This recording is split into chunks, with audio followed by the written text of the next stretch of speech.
with chips, taco meat, lettuce, cheese, salsa, and sour cream. Hot dogs, pizza, pepperoni or cheese pizza.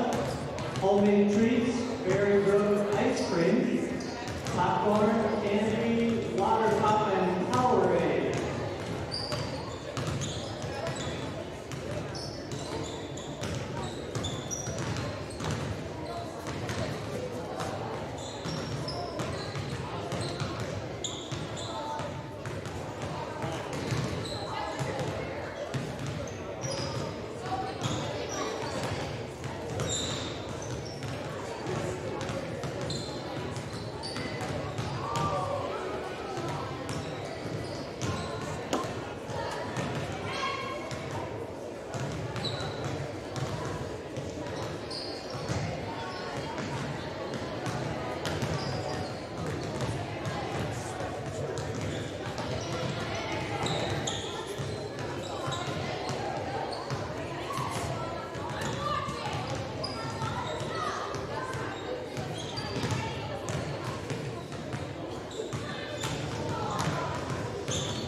Once again, the junior class has concessions. Tonight they have walking tacos, hot dogs, pepperoni or cheese pizza, homemade treats, berry brook ice cream, popcorn candy, water pocket Powerade.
said it's yours tonight.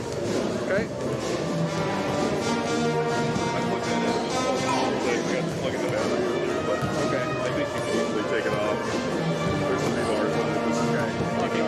Yeah. I was trying to play with the frame rate setting, but it seems like every time I adjust it, it cuts out the feed. So Yeah, that's part of the reason you can't push that for Cat 6. So that's part of the reason I haven't got like that. Yeah. Now that you say that. I came down and it was like TV's my black.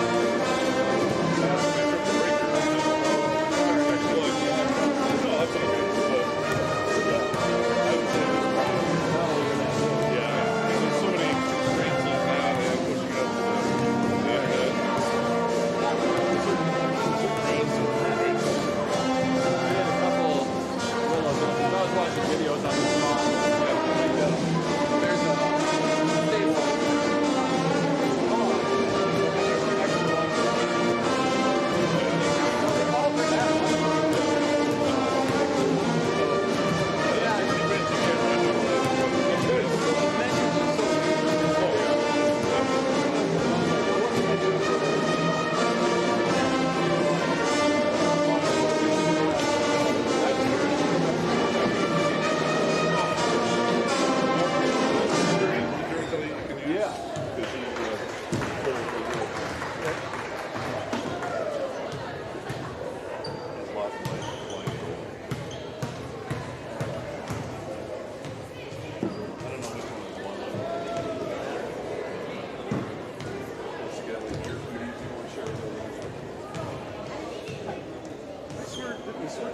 I swear we did. We did. Yeah. I was going to text you until you didn't. That's it. No, I can't find your number. You can send me something. Yeah, I sent you my name basically. Let me shoot you. For some reason, I cannot find it anywhere. And I either didn't save it or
want to switch jobs? You do better here than I would. I think I'm going to try something.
I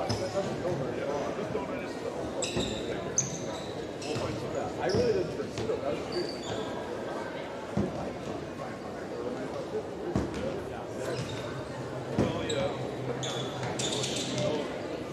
Once again, fans, if you're hungry, Thursday, the FHS junior class has concessions tonight. Walking tacos, hot dogs, pepperoni or cheese pizza, homemade treats, berry gross ice cream, popcorn candy, water pop, and Powerade.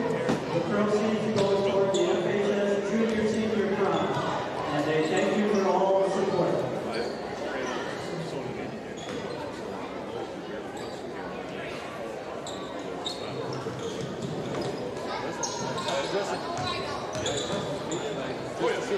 I had this one in the middle, so every time I was like, yeah. So I'll try this and see how it works.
Good evening, basketball fans, and welcome to Freeman High School for a doubleheader against Alcester-Hudson. I'm going to be your host for the night, Jeremy Waltner. Evan Waltner, my partner on the camera, is joining me once again, and hoping for a fun night here as the Flyers host the Cubs. About 4.5 minutes until starting lineup, so let's go ahead and set the table here. Alcester-Hudson coming in tonight, 8-7 on the season. They're playing in Region 4B in the same way Freeman is, and Alcester-Hudson sitting 8th actually in that 9-team region. They're having a better year than they've had in recent years. The Cubs are looking at hopefully finishing off the season with at least 10 wins. That would be the first time since 2013 that's happened. Lots of rebuilding years, according to Coach Solberg, who I visited with before the game. Emma Solberg, she's a junior forward, one of the starters for the Cubs. Keep an eye on her tonight. Coach Solberg is probably going to play 7 deep. He's got 4 juniors and 1 senior in the starting lineup, and we're likely to see a couple 8th graders coming in off of the bench. So athletic, good size team here in the Cubs. Lots of track athletes, so they're hoping that they can give the Flyers a game. Freeman, meanwhile, coming in 10-4. They have won 3 in a row, and they are sitting number 4 in Region 4B behind Centerville, Gayville-Vollen, and Parkston, who is well out in front in power points. Flyers coming in tonight without their big post presence in senior Estelle Waltner. She's sprained an ankle a couple weeks ago. She's been playing on it some, but took some knocks last Tuesday night, I believe it was, and re-injured her previously injured ankle and then tweaked her other one in addition. So head coach Austin Unruh says he is just going to go ahead and sit her tonight, rest her for this game.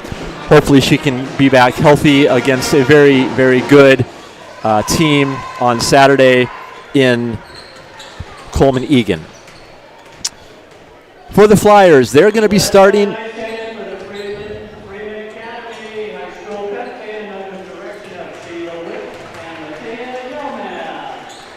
For the Flyers, you're going to see a starting 8th grader in Aubrey Cheddar.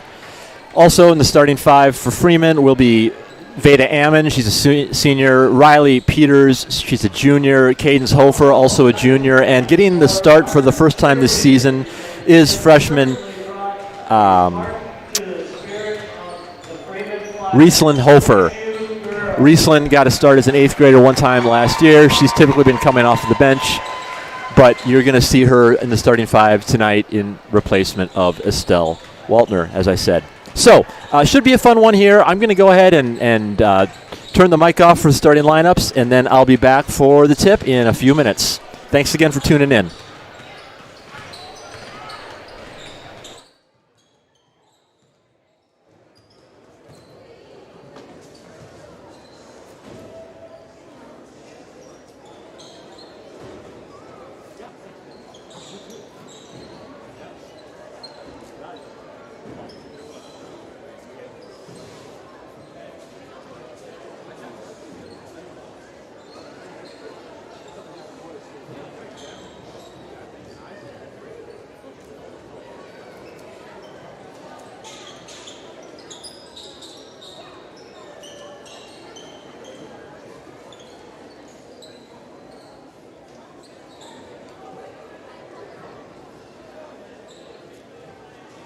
At this time, we ask that you would please stand as we pay honor to America.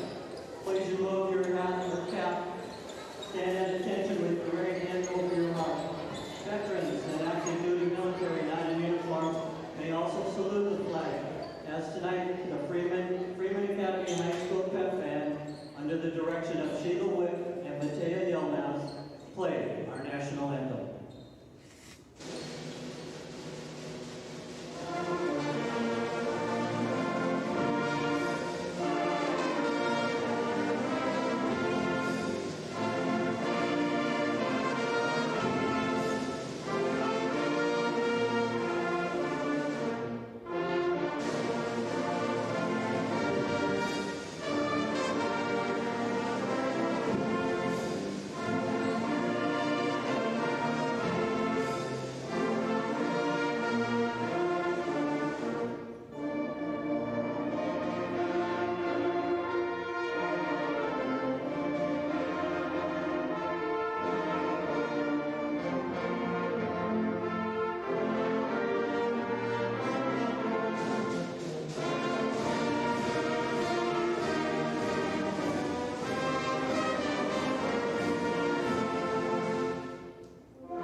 Thank you, band members, for your commitment to the Pep Band. Good evening, ladies and gentlemen. Welcome to Freeman Public School and tonight's doubleheader action between the visiting Alcester-Hudson Cubs and the Freeman Flyers. We want to welcome the fans from Alcester-Hudson. Here are the starters for the Cubs. At a guard, a 5'7" junior, number 1, Emily Winsworth. A forward, a 5'8" junior, number 3, Emma Solberg. A forward, a 5'10" junior, number 11, Ayana Chisel. A forward, a 5'9" senior, number 21, Delta Pye.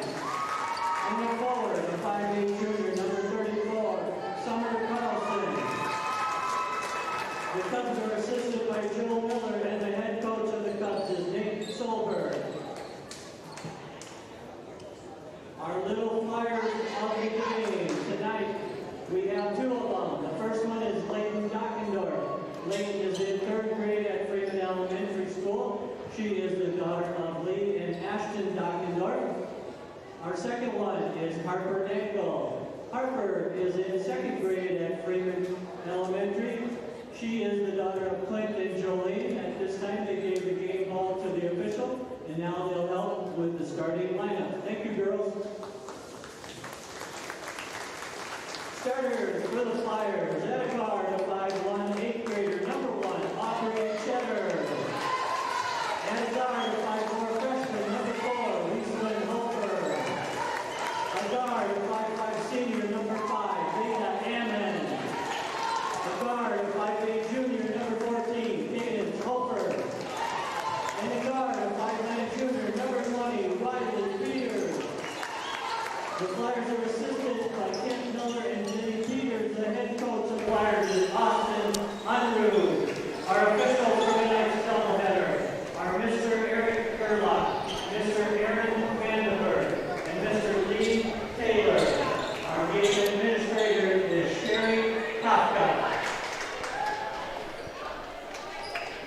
All right, we are set to go for Flyers Cubs basketball.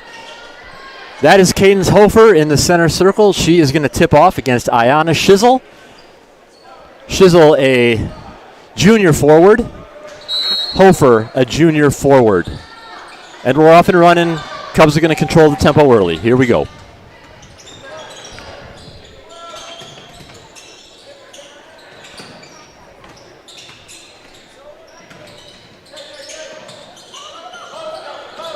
Again, Alcester-Hudson coming into the game with an 8-7 record. Vastly improved team over the last couple of years. They're hoping to disrupt Freeman's rhythm here tonight. Freeman's won 3 in a row. That's Veda Amon on the perimeter there. That's the 8th grader for 3. She connects for the first points of the game. Cheddar not starting at the beginning of this season, but she's worked her way into the starting 5 with some really good play for an 8th grader. Really good play for really a player of any age for that matter. Coach Unruh in his first year as head coach for the Freeman girls. He wants the Flyers to establish some rhythm early here. That's going to be important for their confidence. As for Coach Solberg over at Alcester-Hudson, he's he told me before the game it's going to be a matter of which team shows up. A little bit of Dr. Jekyll and Mr. Hyde, he told me in this Cubs team. But he's got some girls who can play. He's got some girls who can score.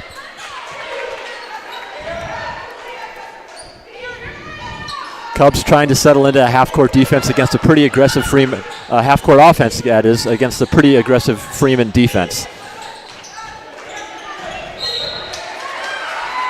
I've said in previous broadcasts, as good as Freeman can be offensively, they're just as good defensively with some more consistency. So that's really what their Coach Unruh is trying to build this team around, is just that really good defense. That's Peters on the post. That's Ammon for 3, and she just misses the mark. Ammon's had a nice season, particularly from three-point range. She's really found her rhythm this season after kind of struggling from long range last year a little bit. Here's again Alcester-Hudson trying to find an open shot. That's Pies inside. She's going to go to the line after being fouled by Peters.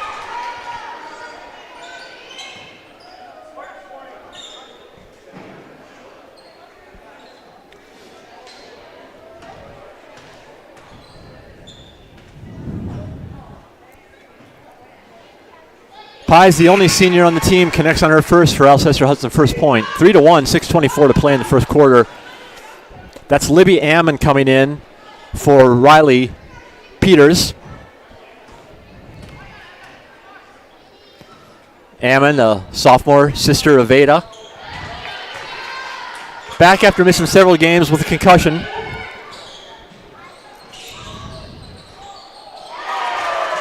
That's Veda Ammon. She rattles it home.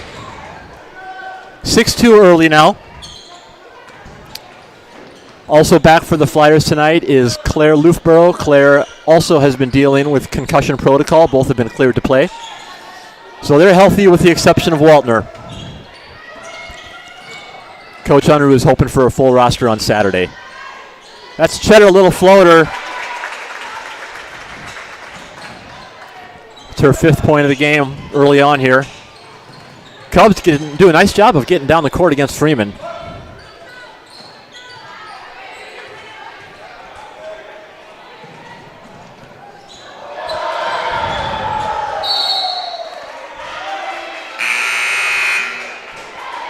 Tied up, it's going to stay Freeman's ball after the Cubs won the opening tip.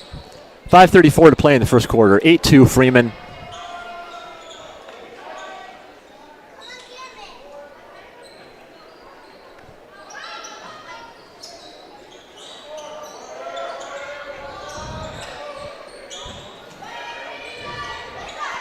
Freeman's been better about settling into the half court in the last couple of games and almost paid off there. Libby Ammon just can't quite make the bunny.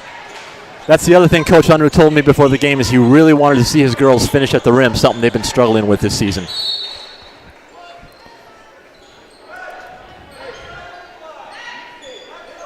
Again, Alcester-Hudson, 1 senior and 4 juniors out there, whereas Freeman's young.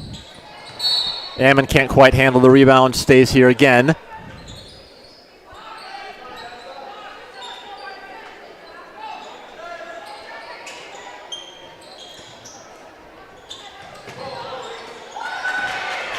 Right into the hands of Riesland Holford. Ammon cleans up the junk. And connects. Nice little floater for Beta Ammon, and that's going to be a timeout for Alcester-Hudson, their first.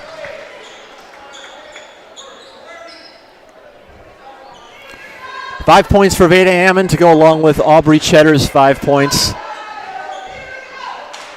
Freeman's got any number of girls who can score. We've seen multiple girls in double figures multiple times this season. Again, Freeman 10-4, winners of 3 in a row. Currently sitting 4th in Region 4 with a tough schedule to come. As I said, including that Coleman-Egan game on Saturday night. Coleman-Egan coming in undefeated and ranked number 4 in Class B.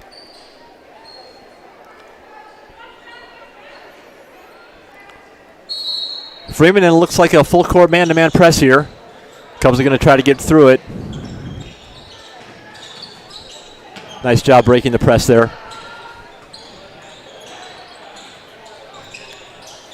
That's Hounslow in off the bench. And they're going to get called for an over and back. 10-2, 4:43 to play in the first quarter here. Coach Unruh being assisted by Kent Miller and Jenny Peters.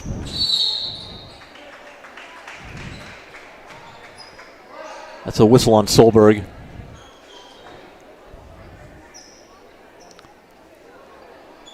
Just the team's first foul. There's Ammon again from 3. Can't quite come up with it. Offensive rebound. Freeman controls the tempo and controls the game early on here.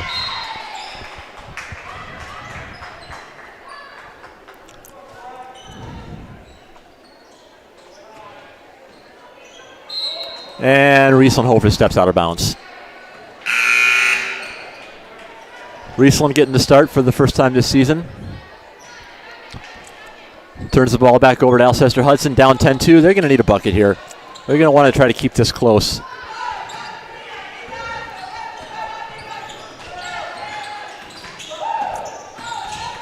Again, Coach Solberg noted that he's got some athletic girls out there, some really good track players. There's one of them right there, and Emma Solberg.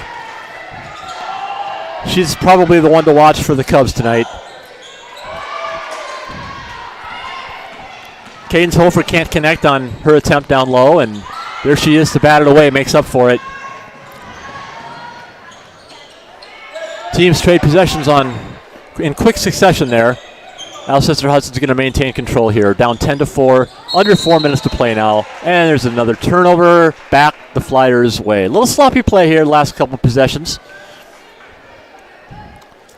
Freeman wants to clean it up.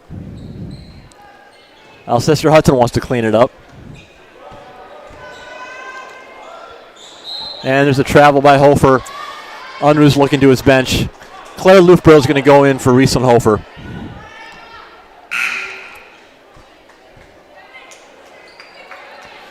A couple tough possessions for the freshman. She's frustrated.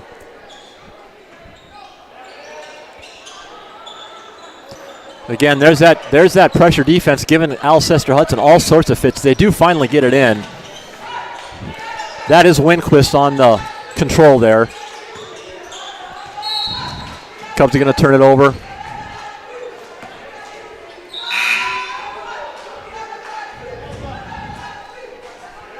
Shizzle checks back in for the Cubs. That's Hounslow going to take a seat. She was first off the bench for Alcester-Hudson. Couple empty possessions now for Freeman. They want to change that. Cheddar wants to change that. Can't quite do it. Nice offensive board by Lufbro. Gets blocked from behind. Pretty physical play on the block. Probably a good no call there by the official. Alcester-Hudson can't connect but maintains possession. Can't connect again. And it's going to stay here. Freeman cannot wrangle that possession in.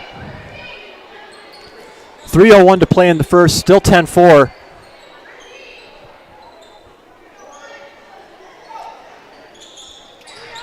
Again, Claire Loughborough and Libby Ammon both out on the court after missing several games with concussions, or at least concussion protocol. Shizzle draws the foul. She will go to the line. Believe that was Aubrey Cheddar whistled for the violation.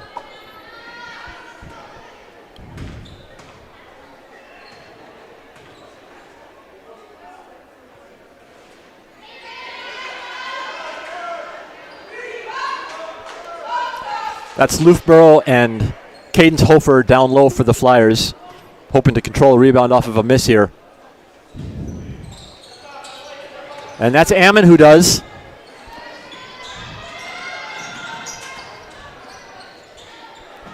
Flyers now working that half court, something they've been better at the last couple of the games.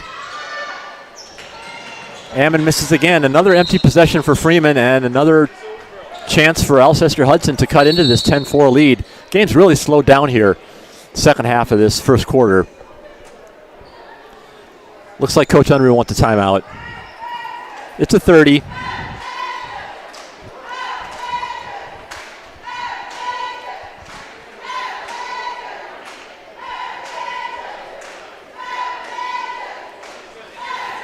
Have not seen a lot of transition basketball from Freeman. That's something that they do pretty well.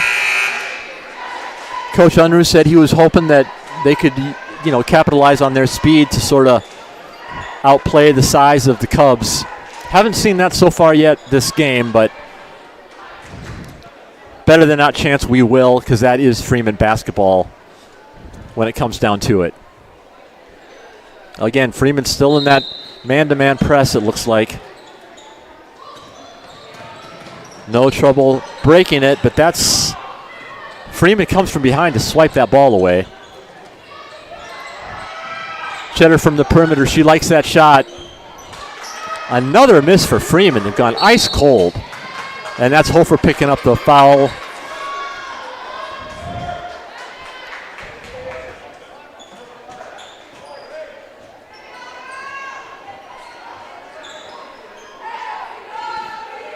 Riley Peters, the All-State guard from last season, still sitting on the bench. Not quite sure what to make of that. Probably a foul situation. I'm not keeping track of fouls. Cheddar on the break after the steal.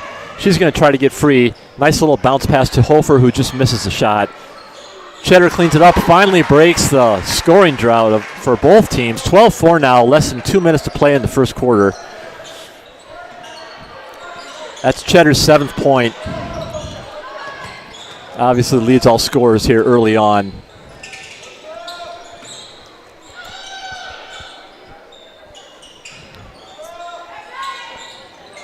Windquist can't quite complete the pass. Cubs maintain possession.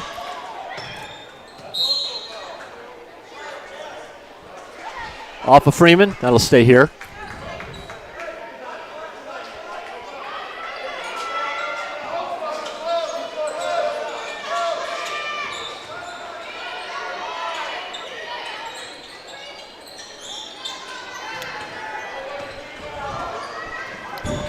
Riesland Hofer controls the ball, passes it to sister Cadence.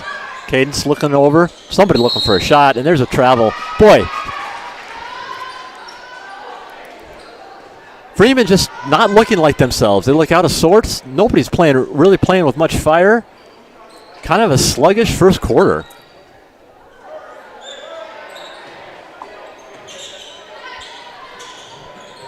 Just 12 points for a Flyers team that can score a lot of them.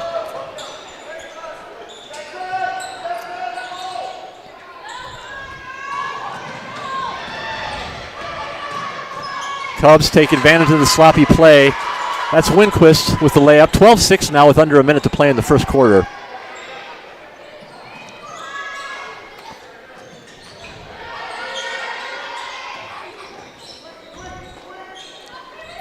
Freeman looking to make something happen here in the half court. Excuse me. That's Cadence Hofer. Misfire. Cubs control the rebound.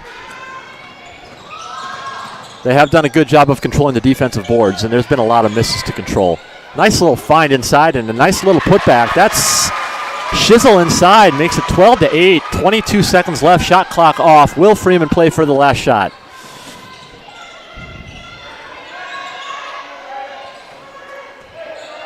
Flyers slowing things down, gonna work it. Ammon pops it from the top of the key.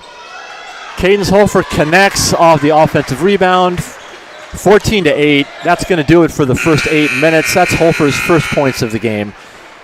Again, 14-8 after, a first quarter. Let's just leave it at that.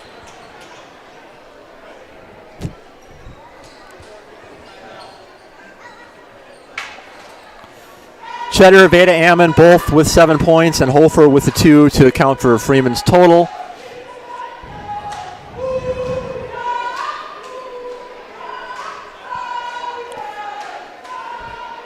I'm going to get a foul check on Peters.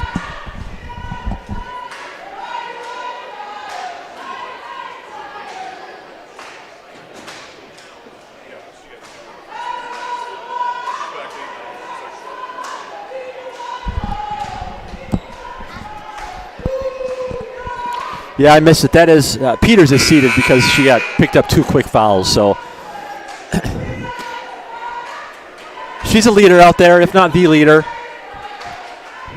Been a starter for a lot of years. 2-time first team all-conference player. Again, 3rd team all-state last year as a sophomore.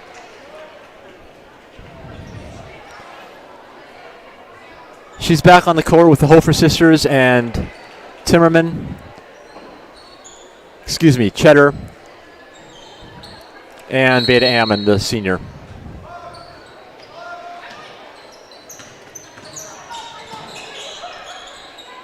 The fact that the Flyers played, that first quarter with Peters seated on the bench for much of it and without Estelle Waltner, who's injured, probably accounts for some of what we saw in that first 8 minutes.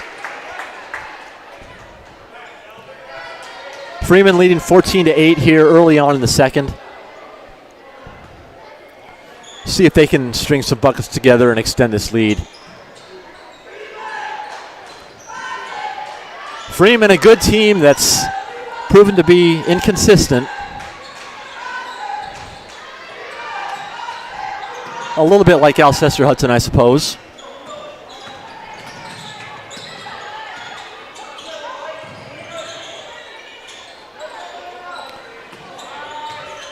Cubs working the ball, trying to find a shot against this Freeman defense. They do, and it's a good one. Just can't quite connect. Cadence Hofer on the rebound. She's going to work in transition now. A nice little pass to Cheddar, and Mick connects on the floater. Aubrey Cheddar now having a nice game. Her 9th point. Freeman looking to push tempo again.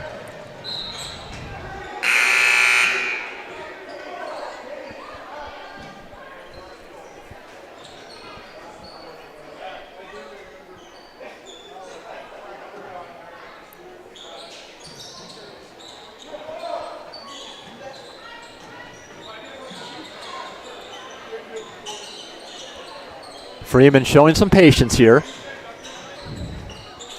Not something they always do.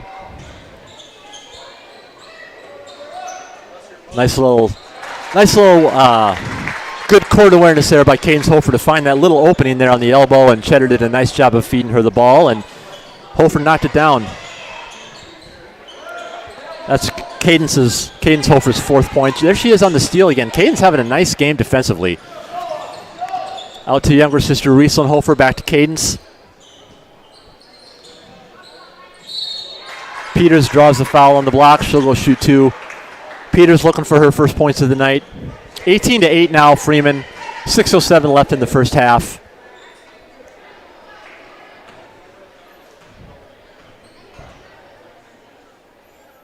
Assistant coach Kent Miller having a conversation with Riesland.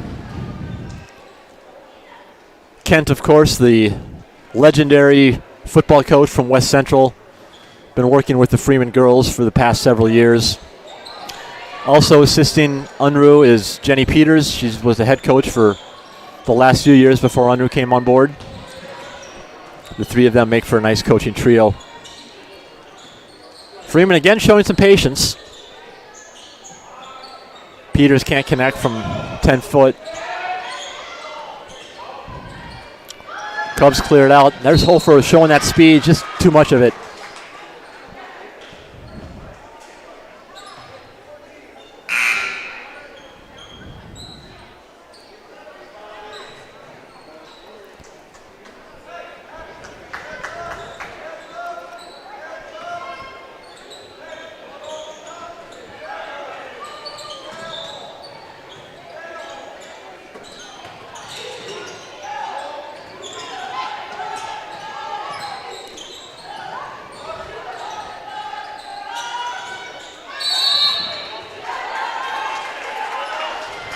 That's Peters, and Boville get tied up down on the rebound. It's going to stay with the Cubs, it looks like. Libby Ammon checks back in for Riesel and Hofer.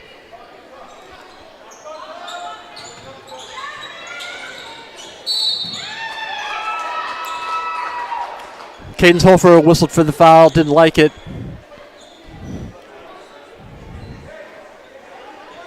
But it is what it is. That's Chisel at the line now, the junior forward, trying to cut into this 19-8 Flyers lead. And does.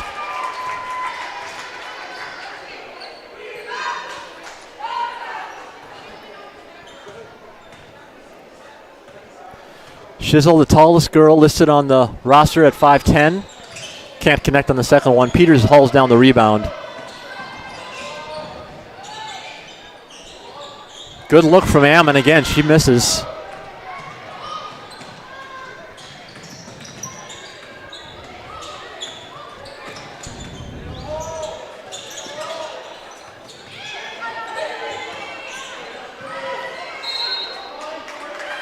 Good Freeman defense there by Libby Ammon. Forces the Cubs out of bounds.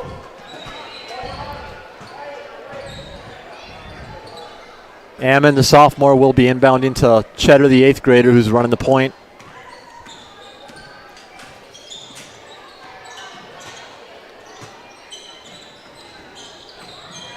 Hofer with a nice little jump back, step back, and connects again. Her second bucket in a row gives her 6 points, gives Freeman a 21-9 lead.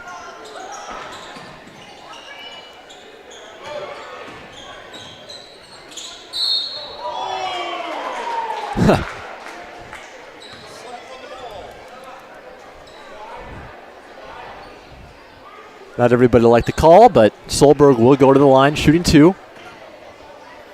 Freeman's third team foul of the second quarter.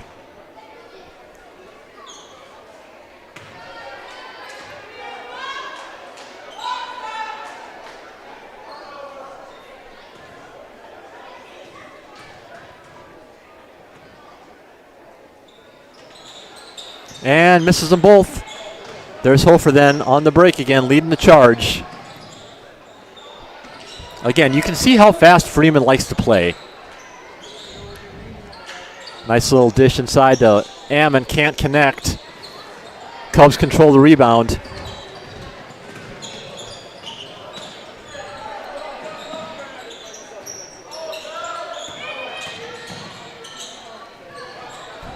Nice ball movement by the Cubs. It almost pays off in their favor. Libby Ammon with the rebound.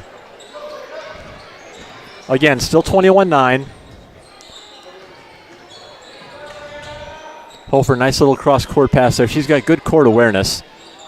And a nice little cut and layup there by Veda Ammon.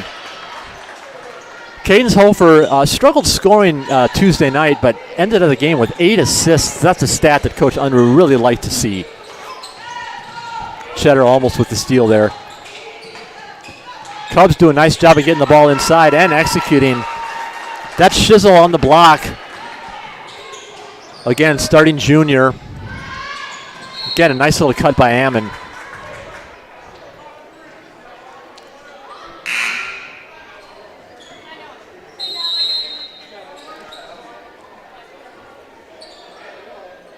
Coach Unruh, full timeout, wants to talk things over.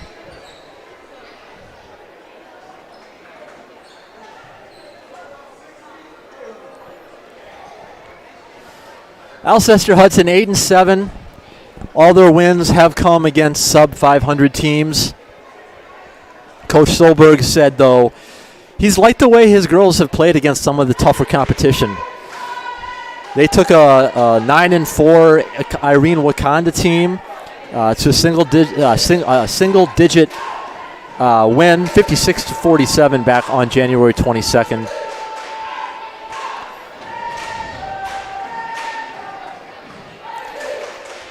Also, they competed against Chester on January 10. Chester 14-2. Lost by 15 points against a really good team. So, again, the rebuilding process for the Cubs appears to be paying off, and it looks like they're headed to a 10-win season for the first time in more than a decade. Coach Solberg in his second year as head coach, although he told me he's been working with the girls program since his daughter, a junior, was a second grader. So he's been around these girls for a long time. He knows them. They know him. And that's a pretty good way to build a program and into a competitive team. Freeman, 23-11, 3:20 to play. That's Peters inside. She connects. That is her second bucket of the night, I believe. No, her first. Excuse me. Again, nice ball movement and really good execution down on the other end by Alcester-Hudson. 25-11 now, 3 minutes to play in the first half.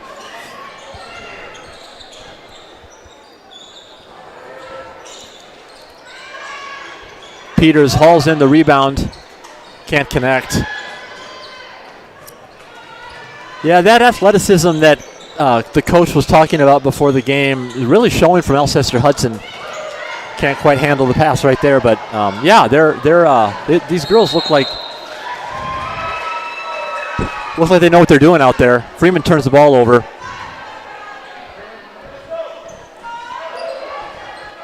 (25-13), 2:35 to play in the first half.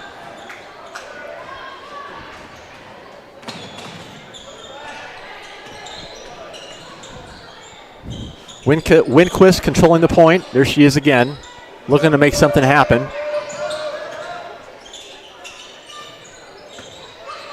Nice little inside-outside there game. That's Hounslow off the bench, makes it 25-15. Good ball control, good ball movement by the Cubs. And then the finish at the end. Rieselhofer throws the ball away. That was Pies on the steal. Peters almost comes down with it.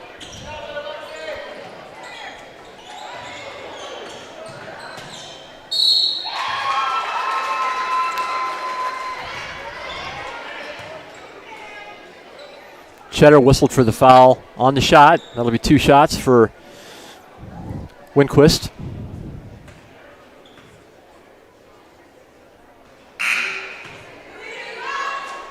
Another missed free throw by the Cubs. Minute 48 to play in the half. Rieselhofer comes back out.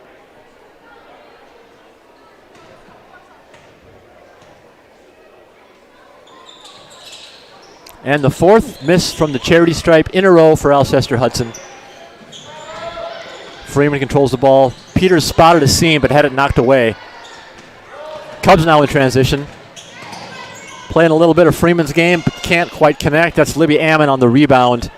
She'll bring it back the other way. Hits the trailer and Veda Ammon. Peters gets an open look from 3. Almost banks it in. Hounslow controls the rebound. There she is again on the point.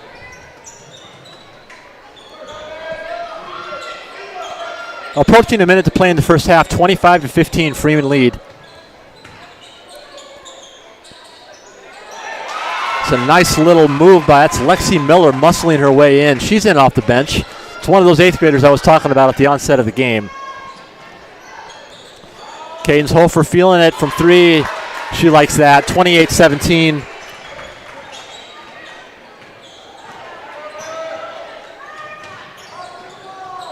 Nine points now for Hofer. Ammon nearly gets a steal.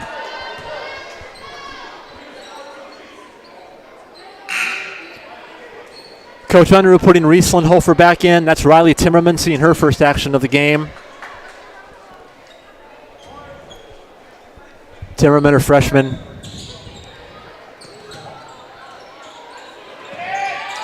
And that's going to be 5 seconds. Cubs can't get it in against Freeman's defense. It's going to go the other way with 37 seconds left. Cadence Hofer and Riley Peters back in now. Out goes Timmerman and Rieslandhofer.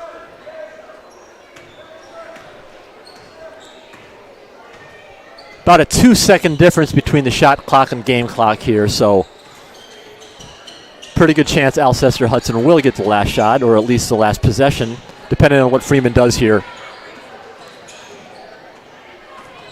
Again, Freeman typically does not take that shot clock all the way down. Rarely below 10 seconds, which is where it's at right now. Nice entry pass to Peters, back to Cheddar. She's going to pop the three, and off the back iron. Here comes Alcester-Hudson with a couple seconds to go. Will they get a shot off? They do. 28-17 at the half. Freeman looked better that second quarter than the first. Still, 28-17 lead. I think they'd like a larger margin at this point. But we're at a 10-minute break. I'm going to go ahead and turn the mic off and let you listen to the Freeman Academy outstanding pep band. And I'll be back to recap the first half and preview the second. For your halftime entertainment, we have the 6th grade pep band getting ready to help us out tonight.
All right, basketball fans, checking back in here. A minute and a half left in the halftime break. Got some totals here for you. Flyers have 2 players with 9 points to lead the way. It's Aubrey Cheddar, Cadence Hofer, both with 9. Veda Ammon has 7. Riley Peters has 3. For the Cubs, 6 players basically accounting for Alcester-Hudson 17 points, pretty evenly spread there. Freeman, notable stat, 9 team steals, 7 offensive rebounds, really helping them kind of control the tempo of this game. Not terrible shooting, 4 for 10 from three-point range for the Flyers, who put up 14 points in the first quarter and the second quarter. That was not the 6th grade band, that was the high school band. The 6th graders are during the boys' game halftime. Freeman's going to have the ball to start the third quarter here, 28-17 lead. Freeman's starters back out there again. 1 senior, 2 juniors, a freshman and 8th grader. Number 1, Aubrey Cheddar there running the point. Peters looking to get going here in the second half. Again, she was sitting for much of the first quarter, which probably accounts for her 3 points, which is well below her average at this stage of the game. Nice little ball fake by Cheddar there. Freeman turns the ball over. Yes, they do, with 9 seconds left on the shot clock. It's going to go the other way. Alcester-Hudson now looking for the first points of the half. Nice work on the cleanup. Riley. Officials making sure the playing surface is safe. Don't need anybody getting hurt.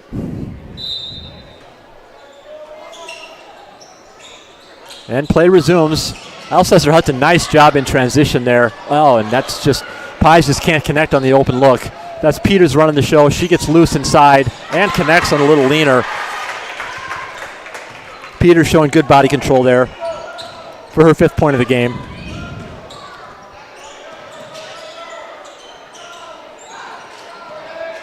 Good defense by Veda Ammon there, really causing fits. Yeah, and that's a 5-second violation. Solberg didn't know what to do there. Looked over at her coach and kind of shrugged her shoulders like, what am I supposed to do?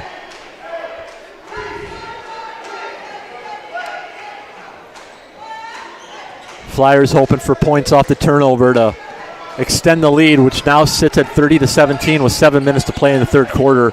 Again, that's Cheddar on the point. There's Peters at the deep 3. And it's good. We knew she was going to heat up eventually, and we're starting to see it. That's her first from downtown, 8th overall.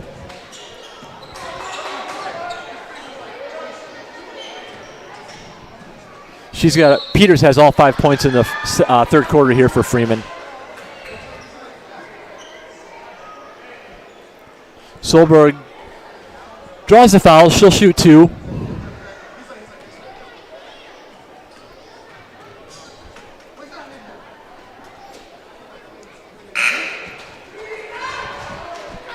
Libby Ammon checking in for Riesland Hofer. Coach Under's been interchanging those girls all game long.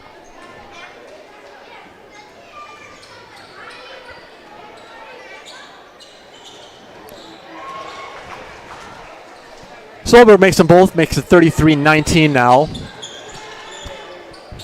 Peters showing some aggressive energy on the offensive end, and she wants that ball. Nice little feed inside to Veda Ammon, back out to Peters. She's going to take that shot off the back iron. Nice board there. Great hustle play by Libby Ammon, the sophomore there. Gives Freeman another shot at scoring the ball. Good ball movement. There's Hofer on the perimeter. Can't find anything. It's Solberg coming back the other way now.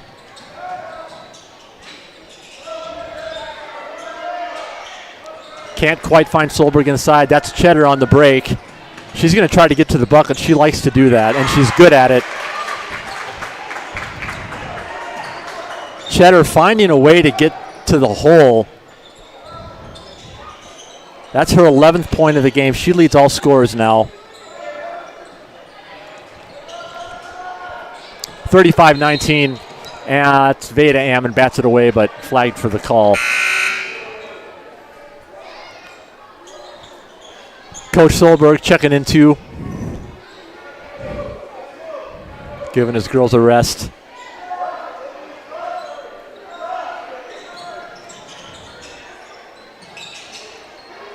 Good box out by Hofer. Pulls down the rebound. There she is on the break with that nice long stride. She's quick. That's Veda Ammon. Misses again. Ammon just that 1 3-pointer early on in the game. She hasn't found the hole from long range since. Coach Unruh is just going to tell her to keep shooting. Cheddar on the quick steal. Under 5 minutes to play now, 35-19. Hofer tries to get inside, can't control the ball. Nor can Veda Ammon, so it's going to go back down to the Cubs side of the court. Freeman setting up that full court press. Cubs finally get it in, but they traveled. Thought for a second Peters was going to get whistled for her 4th foul, just as she's starting to get hot. Didn't happen. Stays Freeman side.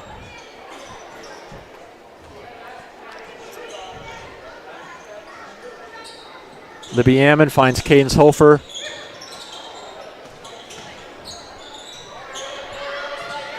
There's Peters from the perimeter. Yep.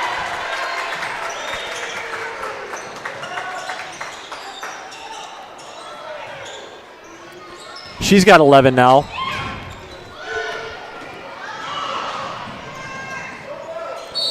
Yeah. Solberg threw the elbow. Doesn't like the call.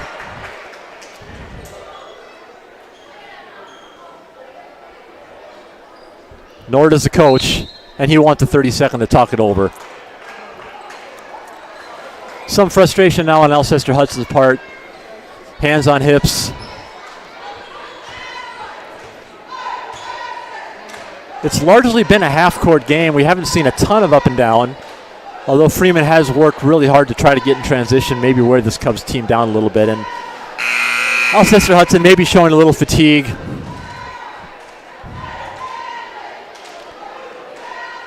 Coach Unruh's done a nice job of rotating his bench in. I think he's gone 3 deep off the bench.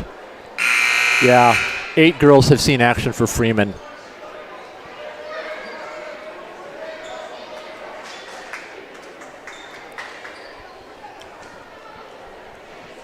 .4:23 to play, 3rd quarter. Here's Cheddar again. Again, running that point.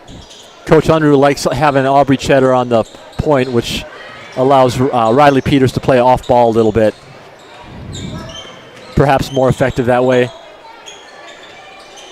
There's Cheddar. She's going to miss the 3-pointer from the perimeter. Cubs come back the other way now. They've got, she had her, just threw it at her feet. Off Winquist, Freeman ball. And here they come again. Nice little entry pass from Cheddar to Ammon. Ammon, nice little left-handed shot there. Can't quite make it. Peters just can't quite secure that rebound.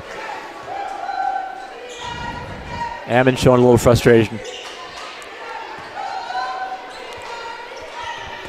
38-19. Approaching 3:40 to play, 3rd quarter.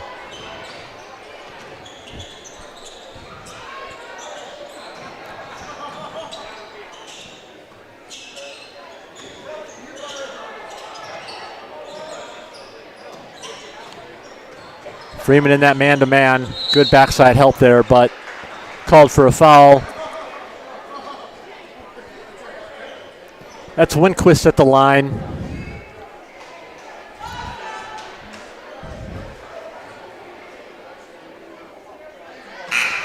Gets the Cubs to 20, to Freeman's 38. Again, Freeman just constant rotation there, trying to keep those legs fresh. Something we've seen out of the Flyer boys as well.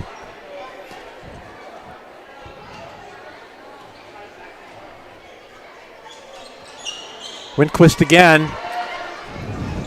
Makes it a 17-point lead now.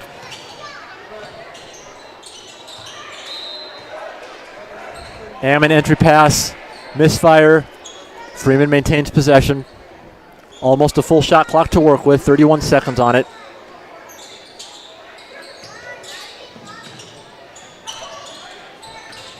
Hofer had Peters on the post, just missed her. Freeman just can't control the ball. Again, that's a nice little move against really tough defense there by Cadence Hofer. That was Honglish on the score. Peters gets inside, little dish pass to Hofer, and just in and out. That was halfway down. Now Alcester-Hudson comes back the other way. Works in trend. Oh, just, again, they had numbers. They had the transition and just couldn't quite handle the ball there, but no harm, no foul. Actually, there was a foul. It's going to stay here.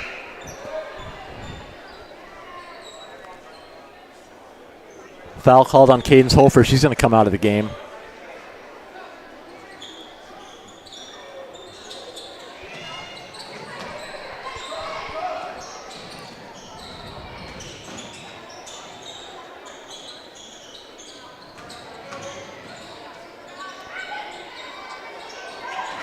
Cubs can't control. There comes Peters. She gets probably a smart foul because Peters was going to go in for that layup.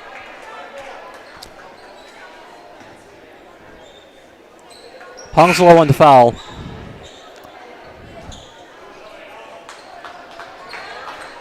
Second team foul of the third period for the Cubs. Freeman's got 4.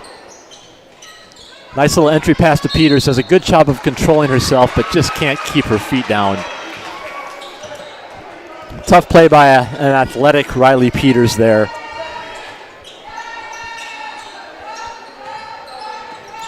Good Freeman crowd here tonight. Again, boys coming up next. Peters with a nice backside defense. Again, that rotation on the defense is just so good, causing all sorts of fits for Alcester-Hudson trying to establish a half-court offense.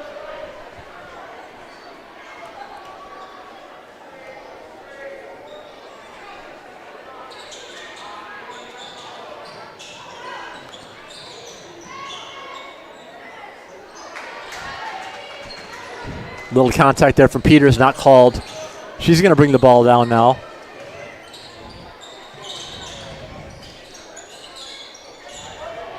Looked like Peters had a look there, passed it up.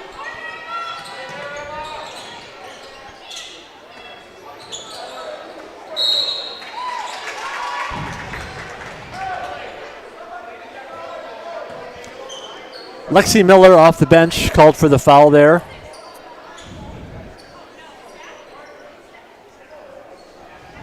Peters will inbounds under her own basket.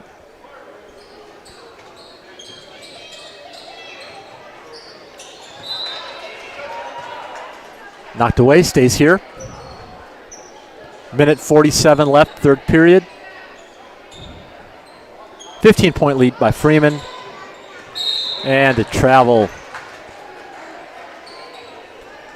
Freeman just, again, they've got a comfortable lead here, but probably going to look back on this game and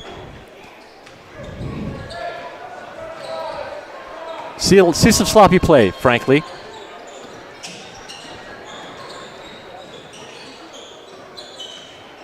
Again, the athleticism showing here for the Cubs as they try to work the half court, try to get a shot off. Beta Ammon forces the jump ball. It's going to stay here. Minute 28 left in the third quarter.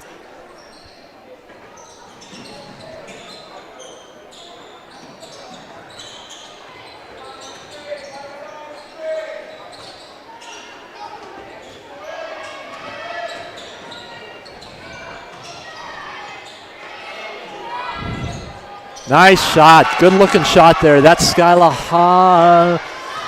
Hounslow for 3. Makes it a 12-point game. 38-26 now, approaching a minute left in the third quarter.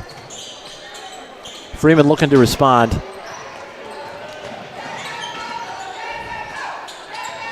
Peters gets inside. Can't. The ball was tipped. 17 seconds on the shot clock, 52 seconds on the game clock. 38-26. Freeman maintains the lead. They've had it all game.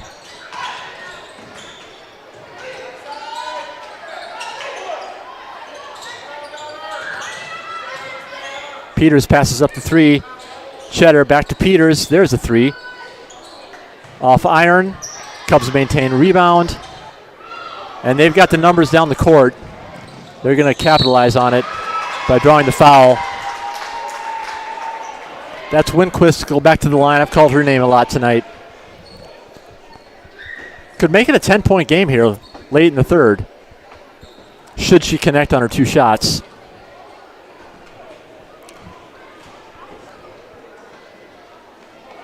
And she does. On the first, that is.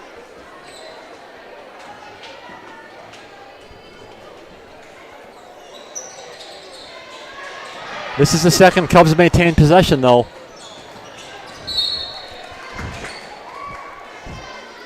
Shot clock off, 25.8 left.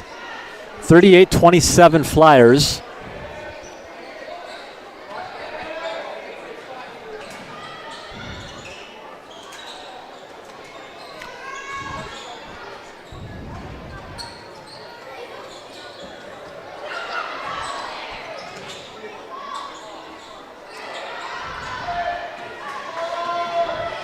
That's Peters out for Freeman now, maybe looking to get the last shot. 3 seconds to play. Got to shoot it, and she does. That's Riesland-Hofer off back iron.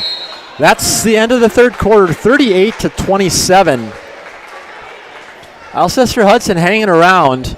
It was 28-17 at the half, which means, let me just do some quick math here.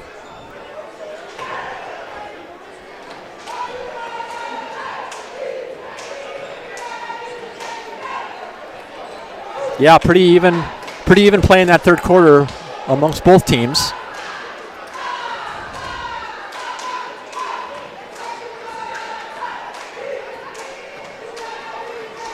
Alcester-Hudson probably going to have to play with a little sense of urgency these last 8 minutes. Freeman with that 11-point lead. As quickly as the Flyers can score the ball, the Cubs are going to have to be efficient in their offense and really ramp up their defense to force Freeman into mistakes, which the Flyers are prone to make. Again, Freeman playing without the post presence of Estelle Waltner. Certainly not what they would prefer, but again, Coach Unruh really wants that ankle injury to get healed up as best as possible. Waltner wanted to play. Coach Unruh simply said no.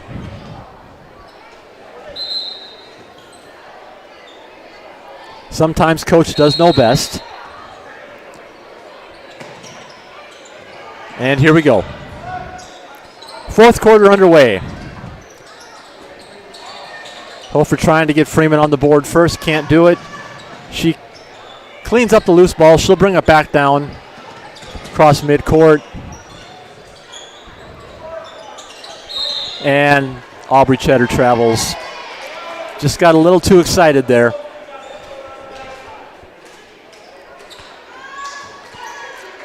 Cubs needing to capitalize here. They want to get this to a single-digit game. And they can do so with a bucket.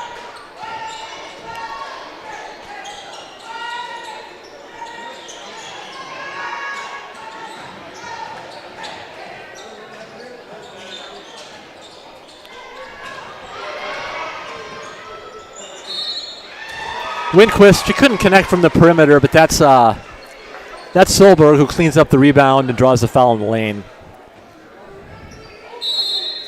Coach Unruh wants to talk it over.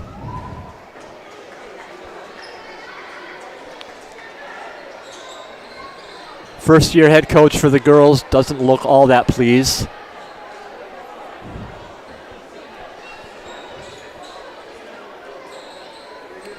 having a pretty serious conversation with his girls right now. Fairly animated down there.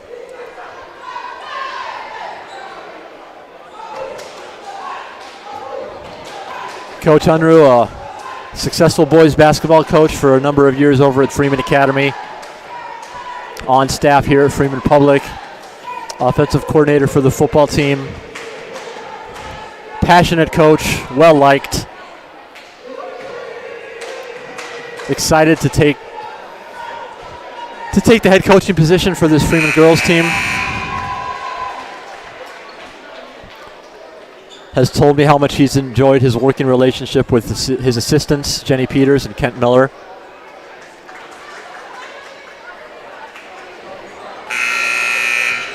That was a no-nonsense timeout.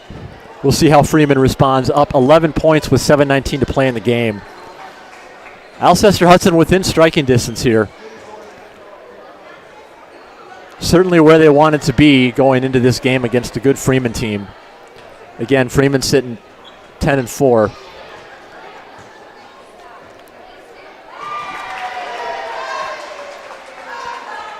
(38-28) there on the Solberg free throw.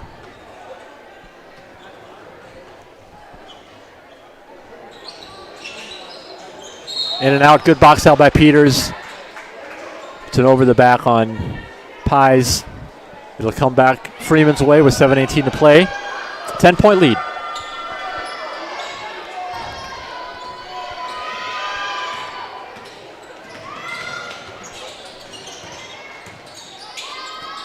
Peters, nice little up and under underneath.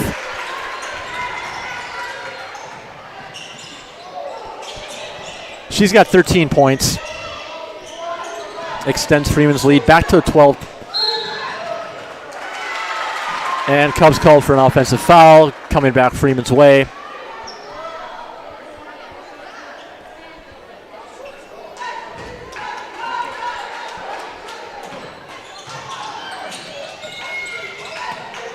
Cadence Hofer with a nice little shot from close range there. Gets to roll in.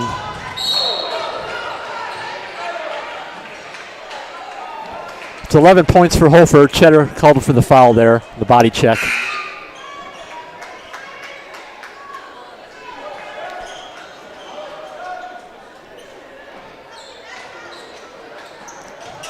Coach Solberg brings in his 8th grader, Boville. Here comes back Freeman way.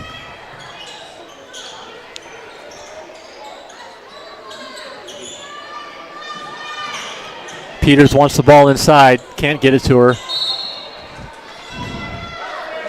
20 seconds on the shot clock, 6:27 to play, 42-28 Freeman. Libby Ammon, the sophomore, going to inbounds the ball. Gets it to Peters. Gets free inside. Just short. But keeps it alive. She's penetrating. That's Cadence Hofer from top of the key. Can't connect. Ammon can't keep it alive. Solberg back for the Cubs. They need a bucket if they want to give themselves a shot late. Good ball movement. Can't quite capitalize. Freeman cleans up the board. That's Libby Ammon on the break.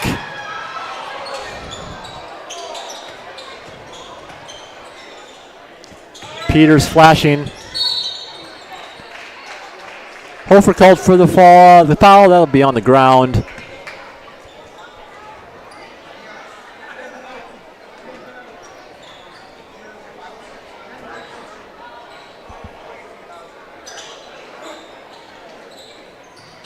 Ammon deep three. Back iron. Looked like that ball hit the top of the backboard. I'm a little surprised they kept play going, but it's going to go back Alcester-Hudson's way. 5:40 left. Freeman's lead back to 14. Alcester-Hudson had it to 10. Riesel Hofer checks back in for Cheddar.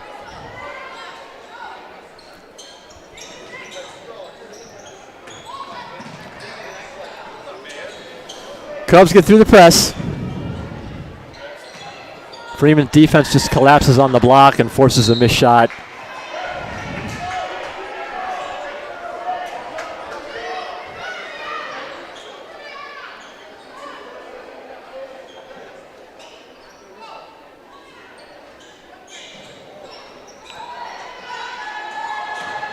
Cubs, couple chances, just can't get it in there against the physicality of the Flyers.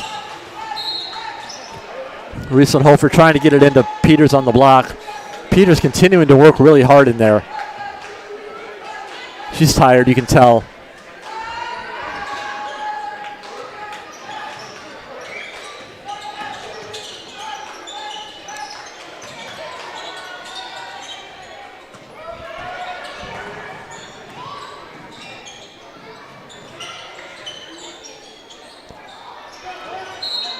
Cubs miss a little floater, can't control the rebound, coming back Freeman's way. 5 minutes to play, 42-28. Again, Freeman's led this whole game. Peters thought about it.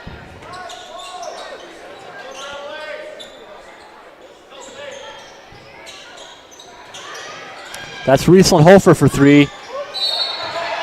And Beta Hammond called for the reach on the rebound attempt.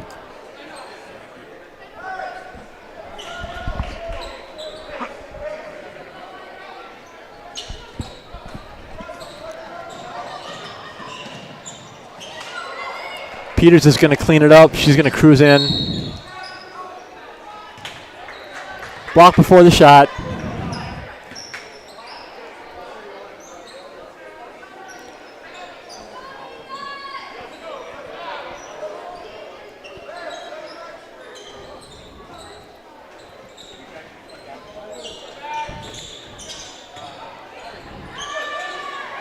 Nice little shot for Libby Ammon, her first points of the game. Makes it 44-28 with 4:20 left.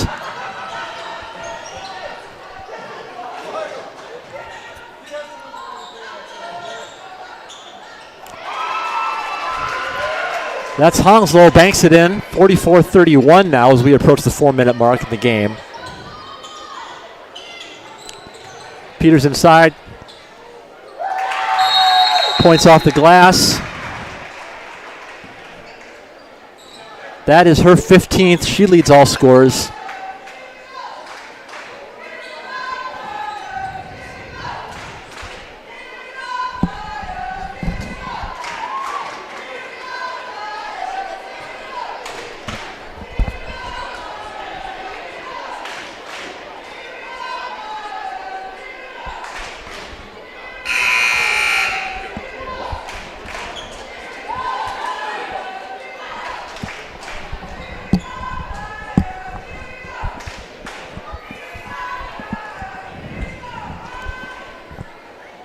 Freeman takes the court.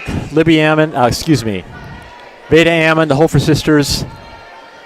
Libby Ammon is out there. And Riley Peters, of course.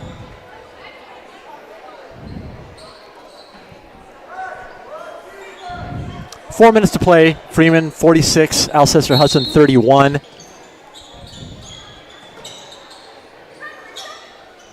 There's a steal by Peters, and she gets fouled underneath. She'll shoot two.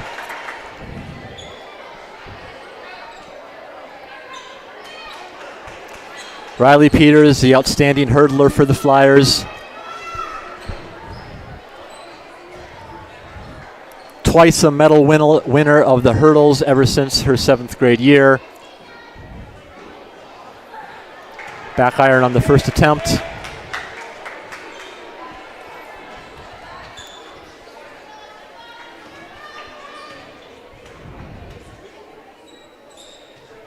Makes the second, her 16th point of the night. 3:55 left, 47-31 now.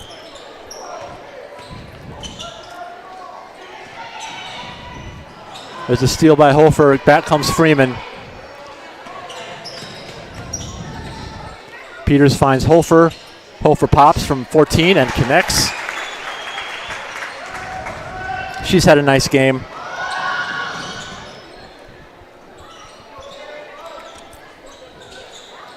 Flyers getting contributions from multiple girls here.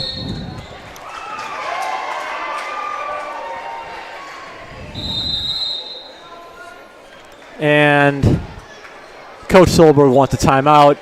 It's a full. So we'll pause for a minute.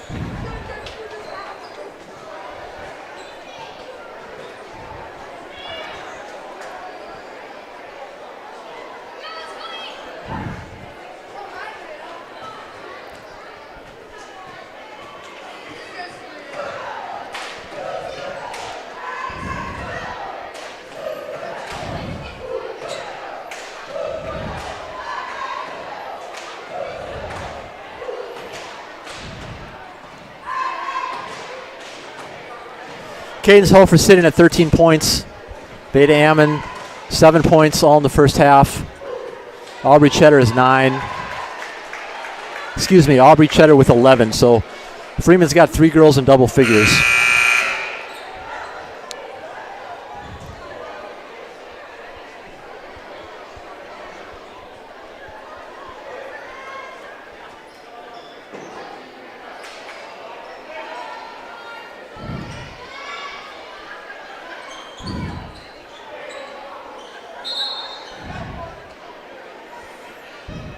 Alcester-Hudson ball, 3:25 to play, 49-31, Flyers lead.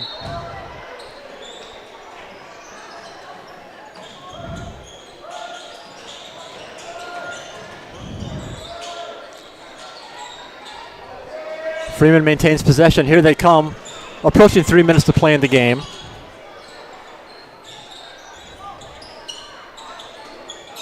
Hofer, Ammon has the ball batted away. Back come the Cubs. Now under 3 minutes to play.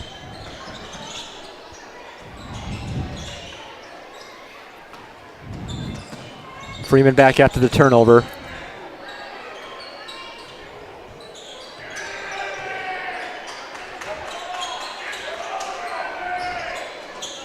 You can hear the crowd saying, get the ball to Riley. She gets inside and she connects for 2.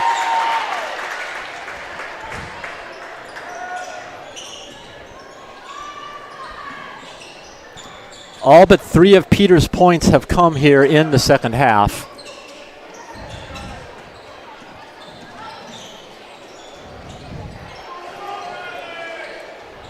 Here's Peters again. Makes a move inside. Nice little block there by Pies. Back down to Winquist for 2. 51-33 now, approaching 2 minutes to play.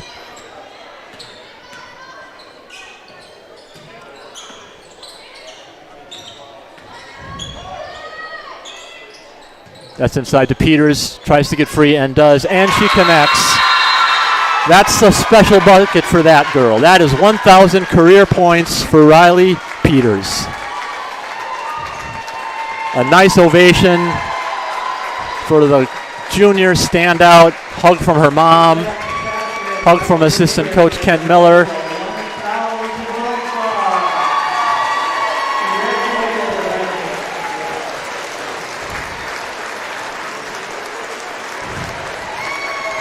Standing ovation from the Freeman crowd. Rightfully so. Peters all smiles. Coach Unruh all smiles. Special student athlete in Riley Peters. Been a key player on this team for a lot of years. Leader on and off the court.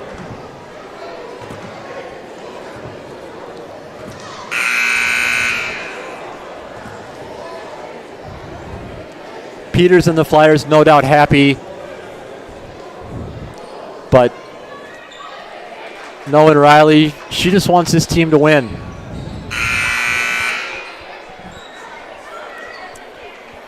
That they will do tonight with a tough schedule to come.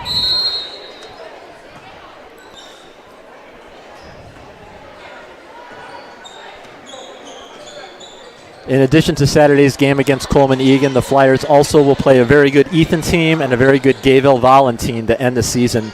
Those two teams a combined record of 24-3.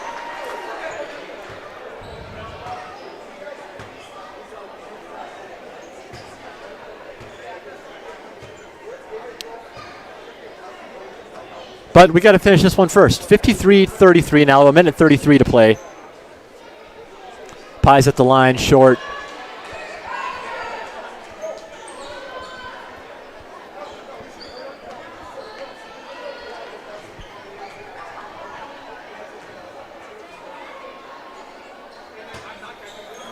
Makes the second, 19-point lead now. Minute and a half to play.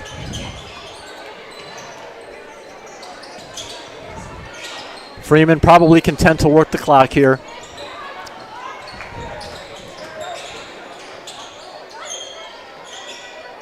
That they're doing.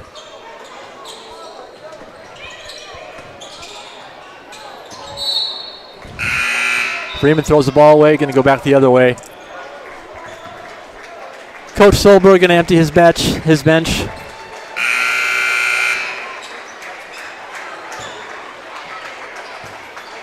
Again, Alcester-Hudson athletic. Just one senior on the team. Coach Unruh empties his bench. On the court for Freeman now is Addison Waltner, Penny Schultz, Claire Lufborough, Riley Timmerman, and Isabel Waltner. That's Penny Schultz bringing the ball down. This is a nice group of underclassmen here that Coach Unruh is pretty excited about. Addison Waltner can't connect on the three-pointer. 46 seconds to play now. There's a steal by Riley Timmerman. Can't connect on the layup. That's Addison Waltner, cleans it up. Can't connect on the layup. It's going to stay here. We'll maybe try to get Riley Peters up here on the microphone after the game. Let her tell it in her own words what it feels like to be Freeman's newest 1,000-point scorer. All-time leading scorer for the Flyer girls, Brooke Hermson, 2,033 points.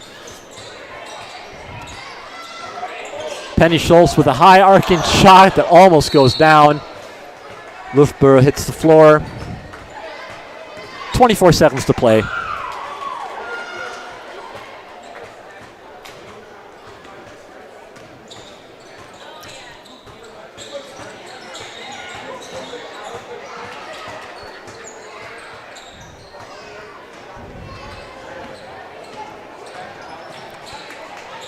Addison Waltner takes the three, can't connect.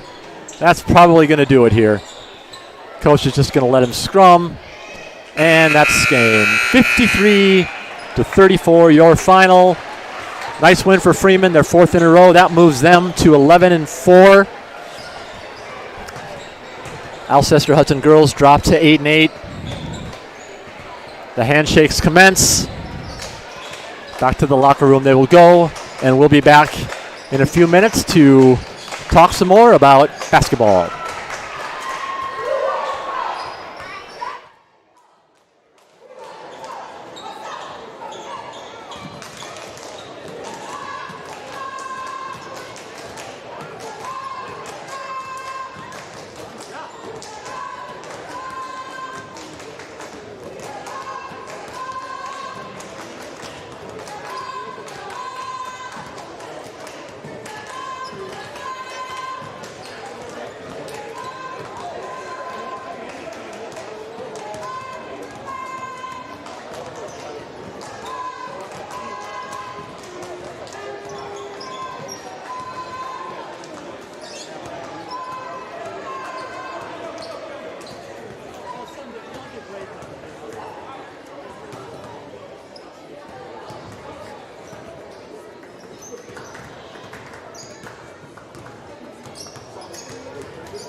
it's probably better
All right, we are back getting set for the boys' game. Flyers again hosting Alcester-Hudson tonight. 3:25 to play before starting lineups. Let's go ahead and take a look at these two teams. Let's start with the Alcester-Hudson Cubs coming in with a 5-10 mark. Like the girls, they're sitting 8th in Region 4B, in the 9-team Region 4B that is. Alcester-Hudson coming in on a 5-game losing streak, hoping to be competitive against a really good Freeman team. They start 3 juniors and 2 seniors and have a pretty upperclassman-heavy squad here. 9 of the roster are either seniors or juniors. Freeman, they're coming in hot. They're 12-2, currently ranked number 4 in Class B. They've been in the top 10 rankings since the preseason poll. On a 10-game winning streak. That is actually the longest winning streak in all of Class B basketball at the moment. Anybody knows anything about Freeman knows they're young. Starting lineup includes 2 seniors and 3 sophomores. 3 sophomores who play like they are much older than they are. Those sophomores include David Walter, Luke Miller, and Tayden Kerrigan, the point guard for Freeman. Flyers coming off a state tournament berth last year. They ended up finishing 6th in Class B. A lot of people thought maybe they had arrived a year ahead of schedule. They returned most players from that team. And we're going to pause now to turn it over to public address announcer Paul Winya, and I'll be back for tip.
Good evening once again. Welcome to the boys' side of our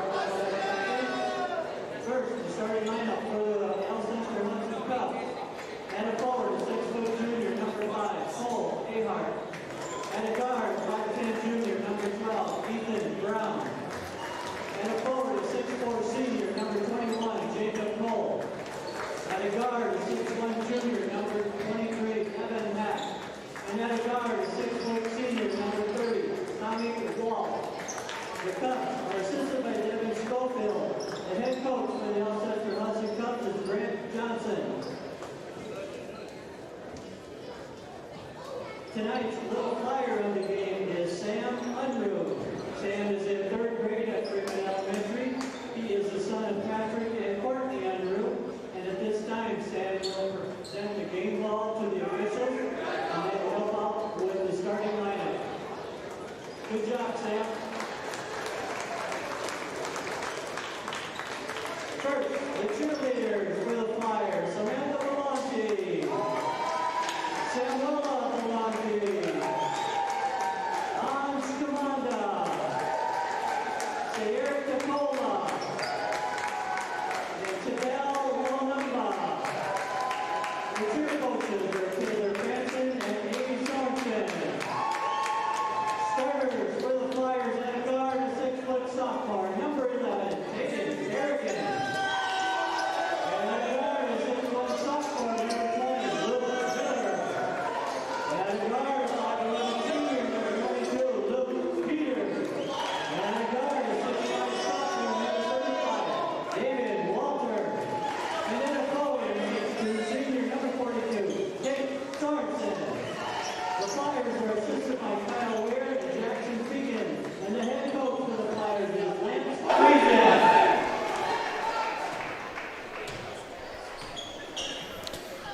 All right, here we go. We're set to go for the boys. To tip it up for Freeman, that's sophomore David Walter.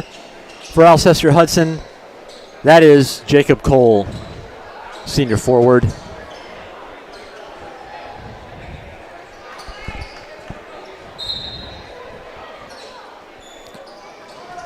Freeman controls out of the gate. That's Taden Kerrigan at the point. He's a sophomore.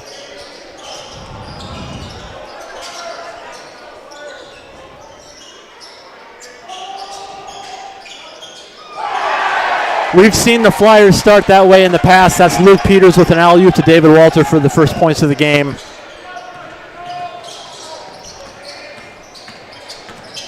Freeman plays good defense. They like that little trap there. It caused teams fits. That's Evan Hake. Evan Hake on the three-pointer. Gives the Cubs a lead. Kerrigan tries to respond with a three of his own. Can't connect. Cubs on the move. They want to try to keep this close early. Hake misses the mark that time. That's Jacob Cole, cleans up the glass. 5-2 lead now for the Cubs early on. Luke Miller underneath, his first points of the game. Makes it 5-4 in favor of the Cubs.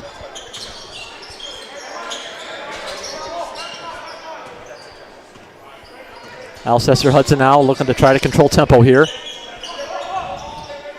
Like most teams who play these deep and athletic Freeman boys, they want to establish a half-court game. They do not want to get in a running game with these Flyers. That's senior Tate Sorensen, number 42, out on defense. Cubs work the shot clock down, but they get the bucket. 7-4 now. They've scored on every possession. That's Walter inside. Nice little move. Jump stop, can't connect. It's Tommy Walth who secures the rebound. He'll bring the ball down the court against Freeman's pressure.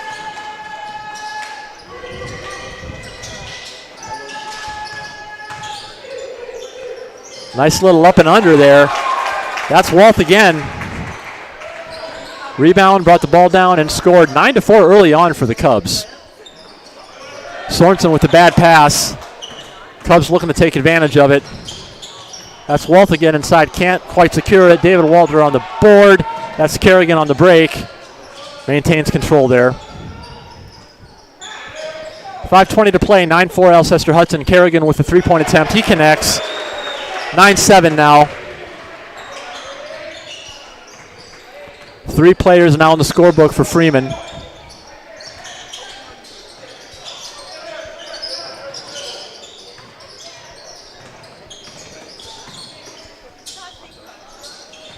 Cubs again.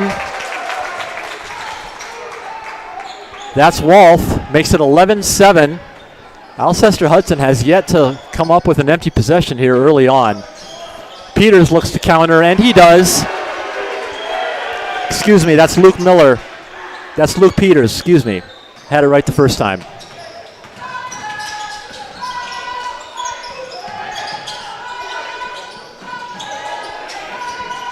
Alcester-Hudson doing what they can to, give the Flyers a game here early.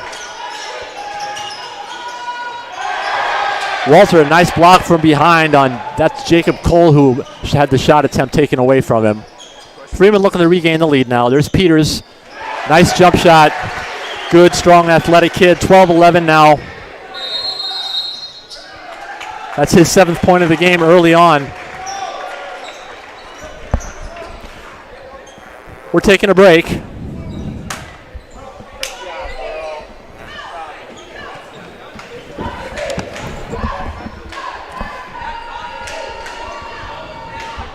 While we're on break here, before we get back to the action, got a special guest on the microphone. You want to introduce yourself? Hey everybody, it's Riley. Riley Peters, Freeman's latest 1,000-point scorer. Riley, congratulations. Thanks, Jeremy. Just talk about the moment, and did you know how many you needed?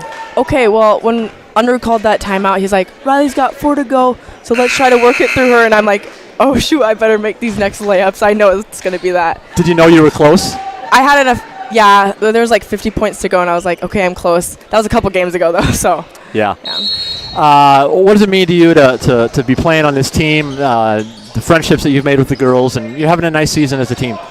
Yeah, so this year it's definitely different being the older girls because we're working with a lot of 8th graders and freshmen, and I honestly love it, like, especially Aubrey. I've grown close with her, and she's more shy and quiet, and really with all of them, I just like being able to coach and help them out and see them.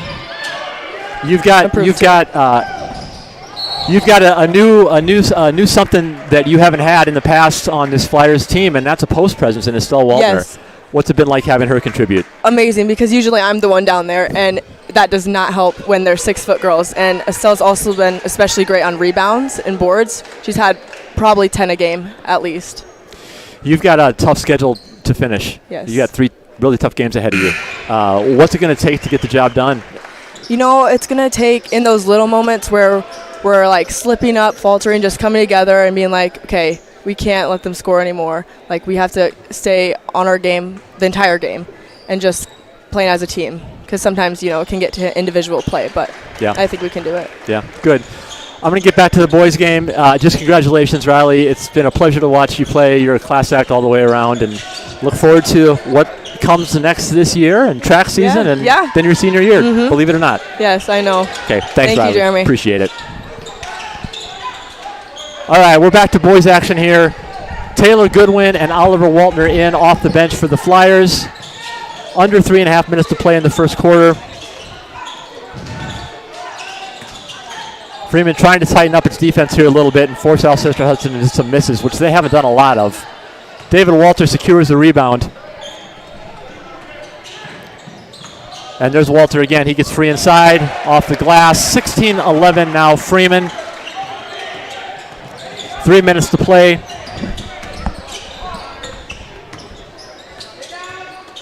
That's Waltner and Sorensen bottling up the interior there. And that's Peters and Goodwin bottling up the perimeter.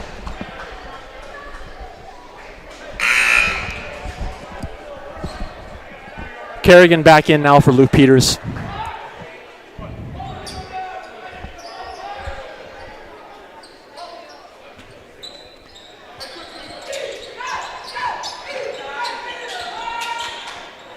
Nice entry pass for Alcester-Hudson. He gets wrapped up there by Sorensen.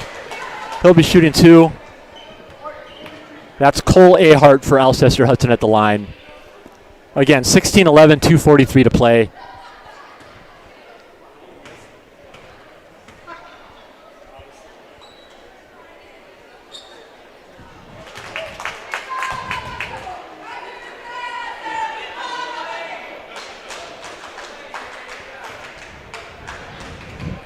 Again, Friesen's kind of settled into that rotation of Goodwin and Waltner, 6 and 7 man off the bench.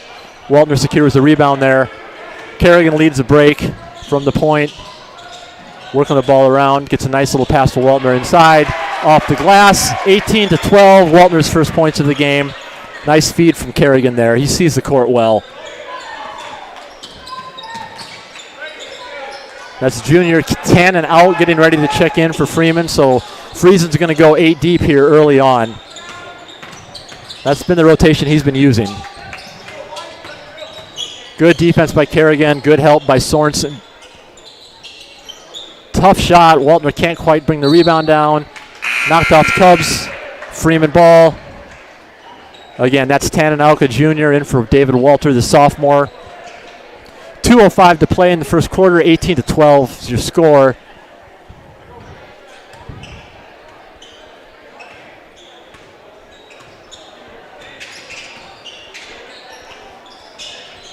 Alk across the court. Again, any one of these players on the court can score at any time. Freeman's got so much depth. Bad entry pass there from Auk. Cubs on the break, trying to keep this close. It's a 6-point lead right now.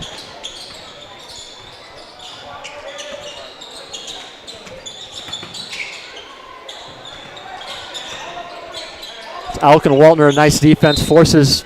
It's going to stay here. These Cubs coached by Grant Johnson, assisted by Grant's brother Mitchell. Mitchell had a short stint here at Freeman Public on staff. from Alcester-Hudson. Good athletes. Those Mitchell boys, those Johnson boys back in the day. A minute 20 now left in the first quarter. Again, 18-12. Shot clock winding down. They're not going to get it off. And they don't. I think good defense just took Alcester-Hudson completely out of their offense, and they don't think they were even aware of what was happening there.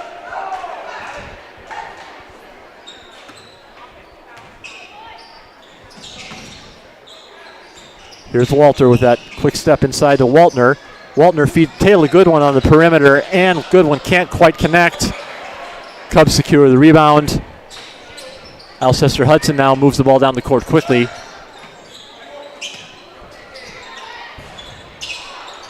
It's a good board by Tannenalk. He'll bring it back the other way. Out quick to Kerrigan. Nice little running hook shot, can't quite connect. Walter keeps the ball alive. Walter cleans it up and off the glass. 20-12 now, 30 seconds to play.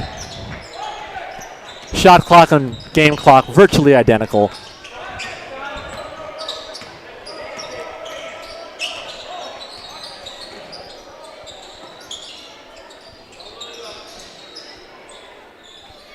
.15 seconds to play now. Alcester-Hudson working it, looking for a shot against this defense. Jacob Cole does a good job of working himself inside and drawing the foul. He'll shoot 2, 7 seconds to go, 20-12. Freeman advantage.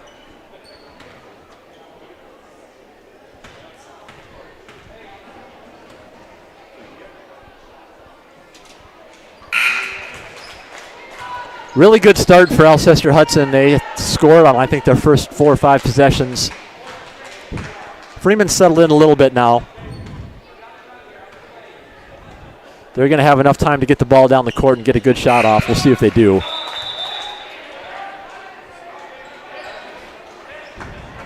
The Cubs perfectly content to settle back in that half-court defense. Try to contain this offensive threat. This is Kerrigan now, across midcourt. Goodwin passes up the shot. Kerrigan's going to take it from the perimeter, off back iron, and that's the end of the first quarter. 20-14 your score. Looks like Peters and Miller are going to check back in for Freeman, so the Flyers will start the second 8 minutes with their starting 5. Cubs will presumably do the same.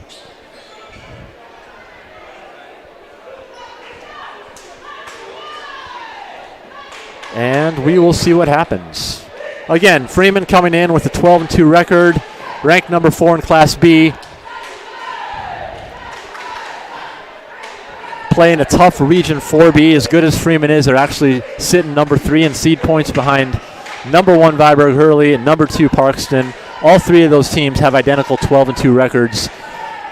It's crowded at the top. There's no question about that. Freeman is right on Parkston's heels rather, for that second seed, which they're going to want, which would, if they can hold it, if they can get it and hold it, that would assure them a home game in the playoffs in the final round of the region, assuming they get there.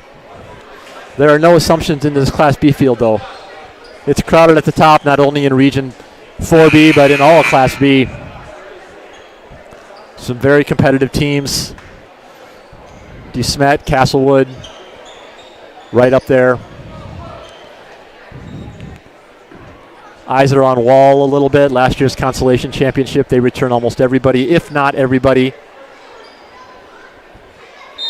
They're a little further down in the seed points, but don't sleep on them.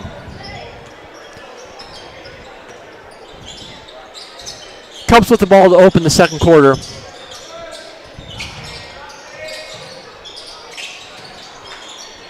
That's Hay, can't connect on the three-pointer. Kerrigan with a nice rebound. He brings the ball down. That's Walter, slashes inside, kicks it back out to Kerrigan. Good ball movement here by Freeman. Nice find from Sorensen to Peters, who just can't quite make the layup. 2 seniors on the team. Sorensen and Peters been playing with this varsity team for a long time during some very lean years. Their reward is finally paying off. Kerrigan nearly swipes it away, but he disrupts it enough to turn the ball over. So it's going to go back Freeman's way now. 20-14, 7-11 left in the first half.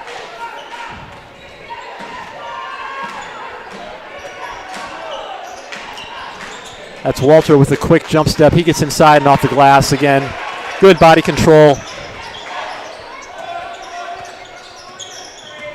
I'm not sure how many that is. I'll have to get some scores at halftime, but he's got a number. Kerrigan ties it up. Good defense there by number 11, Tatum Kerrigan. Is going to go back Freeman's way. 6:49 to play in the half.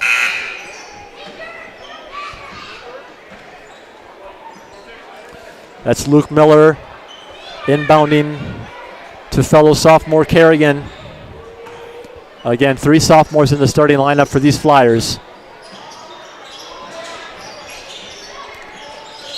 Walter thought about it. Instead, he stepped out of bounds. Hangs his head. He knows he made a mistake. Looks like 8 points for Walter now.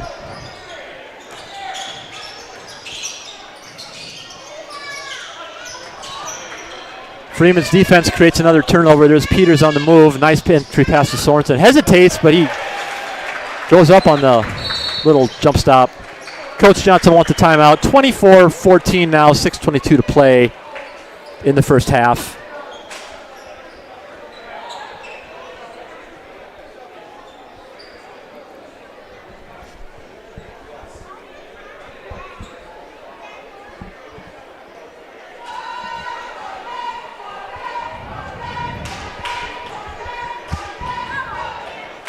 Freeman's 2 losses came against Viborg Hurley in the opener. That was a double overtime defeat, 73-64. It's a game that people in Freeman are still talking about. You know, Freeman had a chance to win it there at the end of the first overtime and couldn't get the job done. And the Cougars pulled away in the second overtime to score the 73-64 win. Again, Viborg Hurley, the top team in Region 4. Freeman's other loss came in the Corn Palace to Pine Ridge.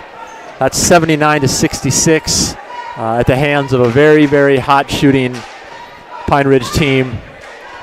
I've said it before, nobody else was beating Pine Ridge in that classic the way they shot the ball. So other than that, a pretty clean record for Freeman. It hasn't always been pretty all the time, but again, a lot of depth, a lot of athletes. Still trying to figure some things out, and they are. Now they're going to settle into that defense and see what kind of problems they can cause. There's Kerrigan, swipes the ball away. Kerrigan so quick. Good athlete in multiple sports. Good baseball player, good football player. There's that trap by Walter and Peters. Alcester-Hudson survives. Just suffocating defense. Peters on the move. Connects on the layup. 26-14. Freeman's starting to find some momentum now, I think.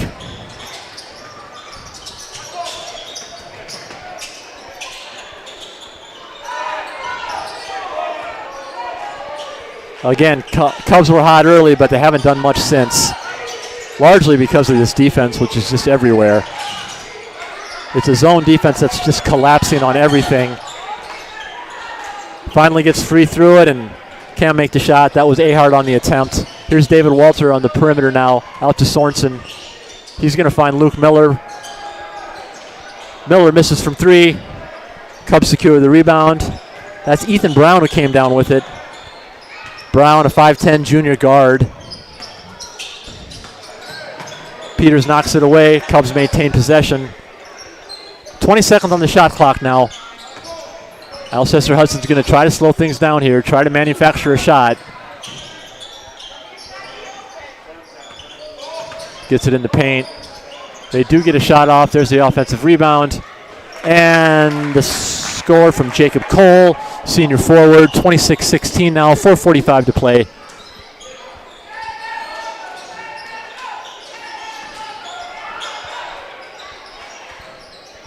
That's Walter from 3.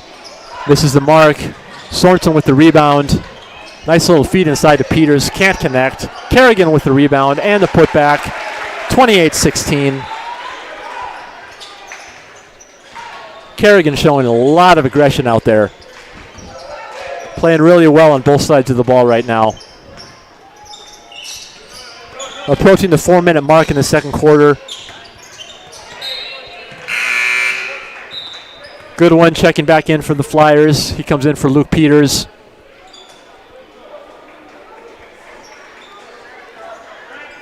.408 to play.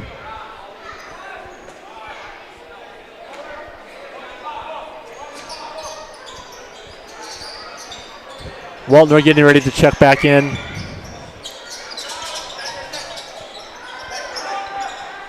.10 on the shot clock for the Cubs. That's Haight, connects on the three, 28-19 now, 3:50 to play. That's Walter, a quick jump step, gets inside, nice little reverse layup. 30-19 now. That's Walter's 10th point.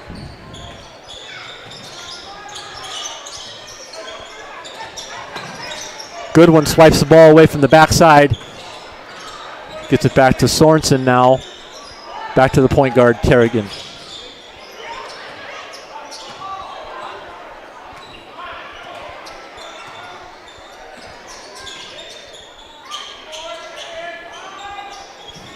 Nice feed inside from Sorensen to Kerrigan. Puts it in.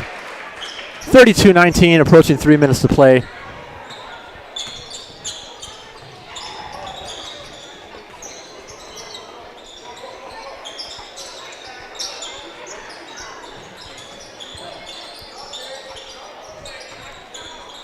Pretty fast first half here.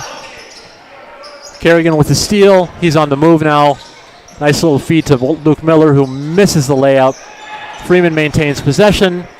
Kerrigan tries to get free inside. Draws a foul. He'll shoot two.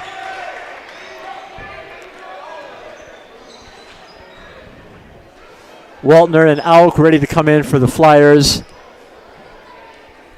Jacob Cole checking back in for the Cubs. 2:35 left in the half.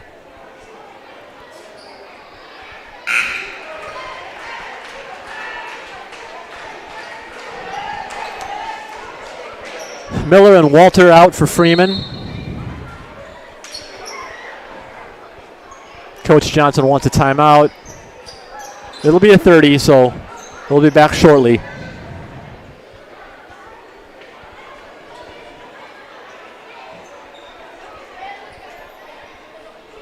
Again, nice crowd from Freeman.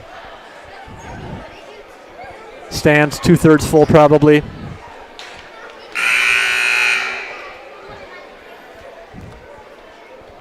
Coming out on a Thursday night. Nice Thursday night. 60 degrees today. Take more of that.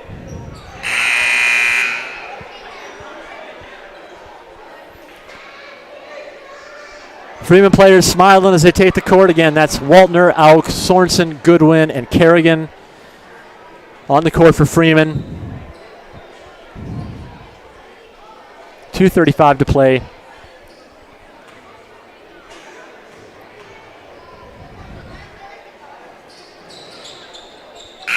Kerrigan makes both free throws.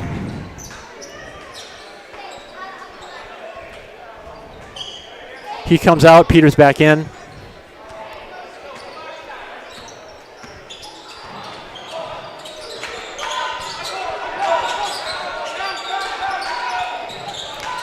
Good ball movement by the Cubs here on this possession.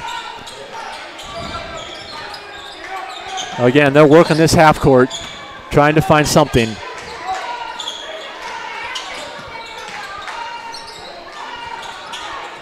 Peters secures a rebound off the miss. He comes the other way with 2 minutes to play. Nice feed to Waltner, who makes the layup. Nice transition basketball there. Again, Peters to Waltner.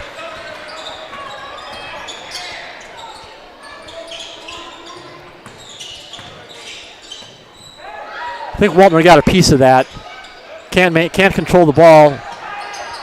Nice effort there by Jacob Cole. Just can't quite secure it. Waltner's shoe comes off. Officials not stopping the game for Waltner. forces Friesen to call a 30-second timeout.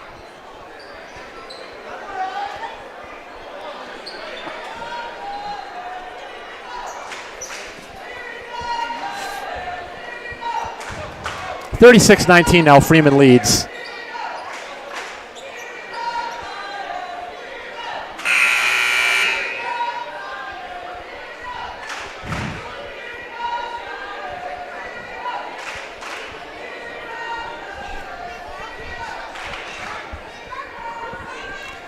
Thanks to Riley Peters for coming up and spending a little bit of time on the mic with me. Again, Freeman's newest 1,000-point scorer. Got the job done after sitting most of the first quarter. She needed 19 points, I believe, and got it late. Well-deserved honor for an outstanding student-athlete. All right, here's Auk inbounding for the Flyers. The cross-court pass is intercepted. That was Jacob Cole on the transition, can't handle it. Going to go back Freeman's way.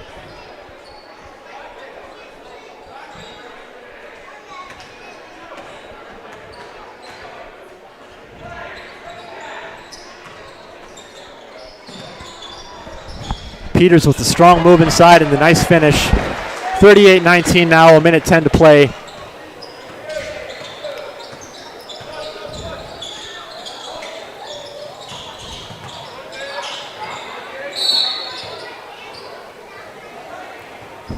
Walter whistled for the foul. Coach Friesen in his 5th year as head coach for Freeman. He's done a complete rebuild with his team. Came in following a couple very long seasons, a lot of winless basketball. Rebuilt the program. Got a lot of buy-in from players. Auk with a nice assist, helping Cole up off the ground. Less than a minute to play now, 38-19. I'm going to be joined by Austin Unruh here at halftime. He'll call the second game with me. Looking forward to having him again. Get his take on the Peters situation and how the Freeman girls look tonight in his eyes. See if his assessment is the same as mine. 50 seconds now to play. Again, 38-19 Freeman. Nice steal by David Walter.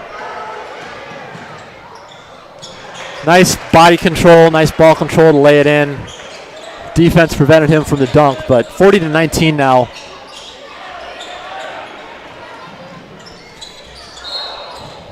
Walter's got 12. 28 seconds to play. It's going to stay Freeman's ball.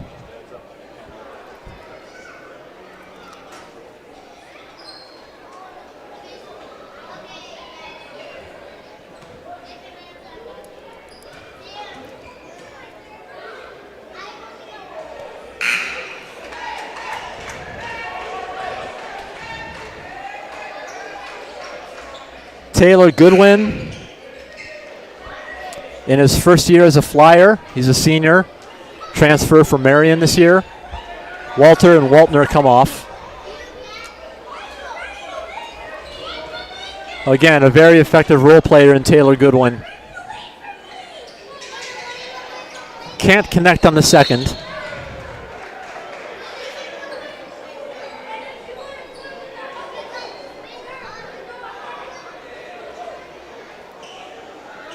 Ball's going to stay with Freeman. 26 seconds to play.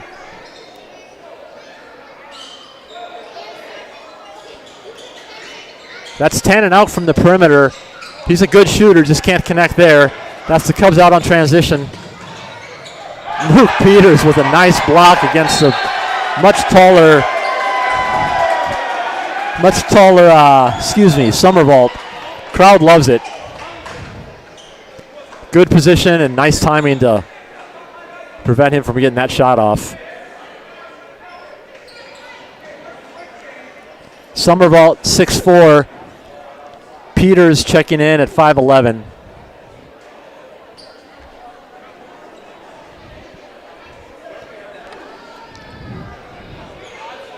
That ball ended up in the auxiliary gym. That accounts for the delay here, folks.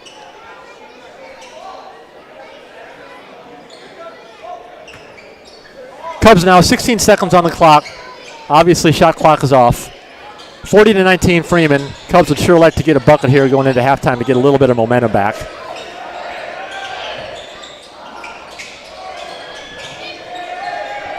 Haight gets the shot off, can't connect. Alk with a deep three at the buzzer.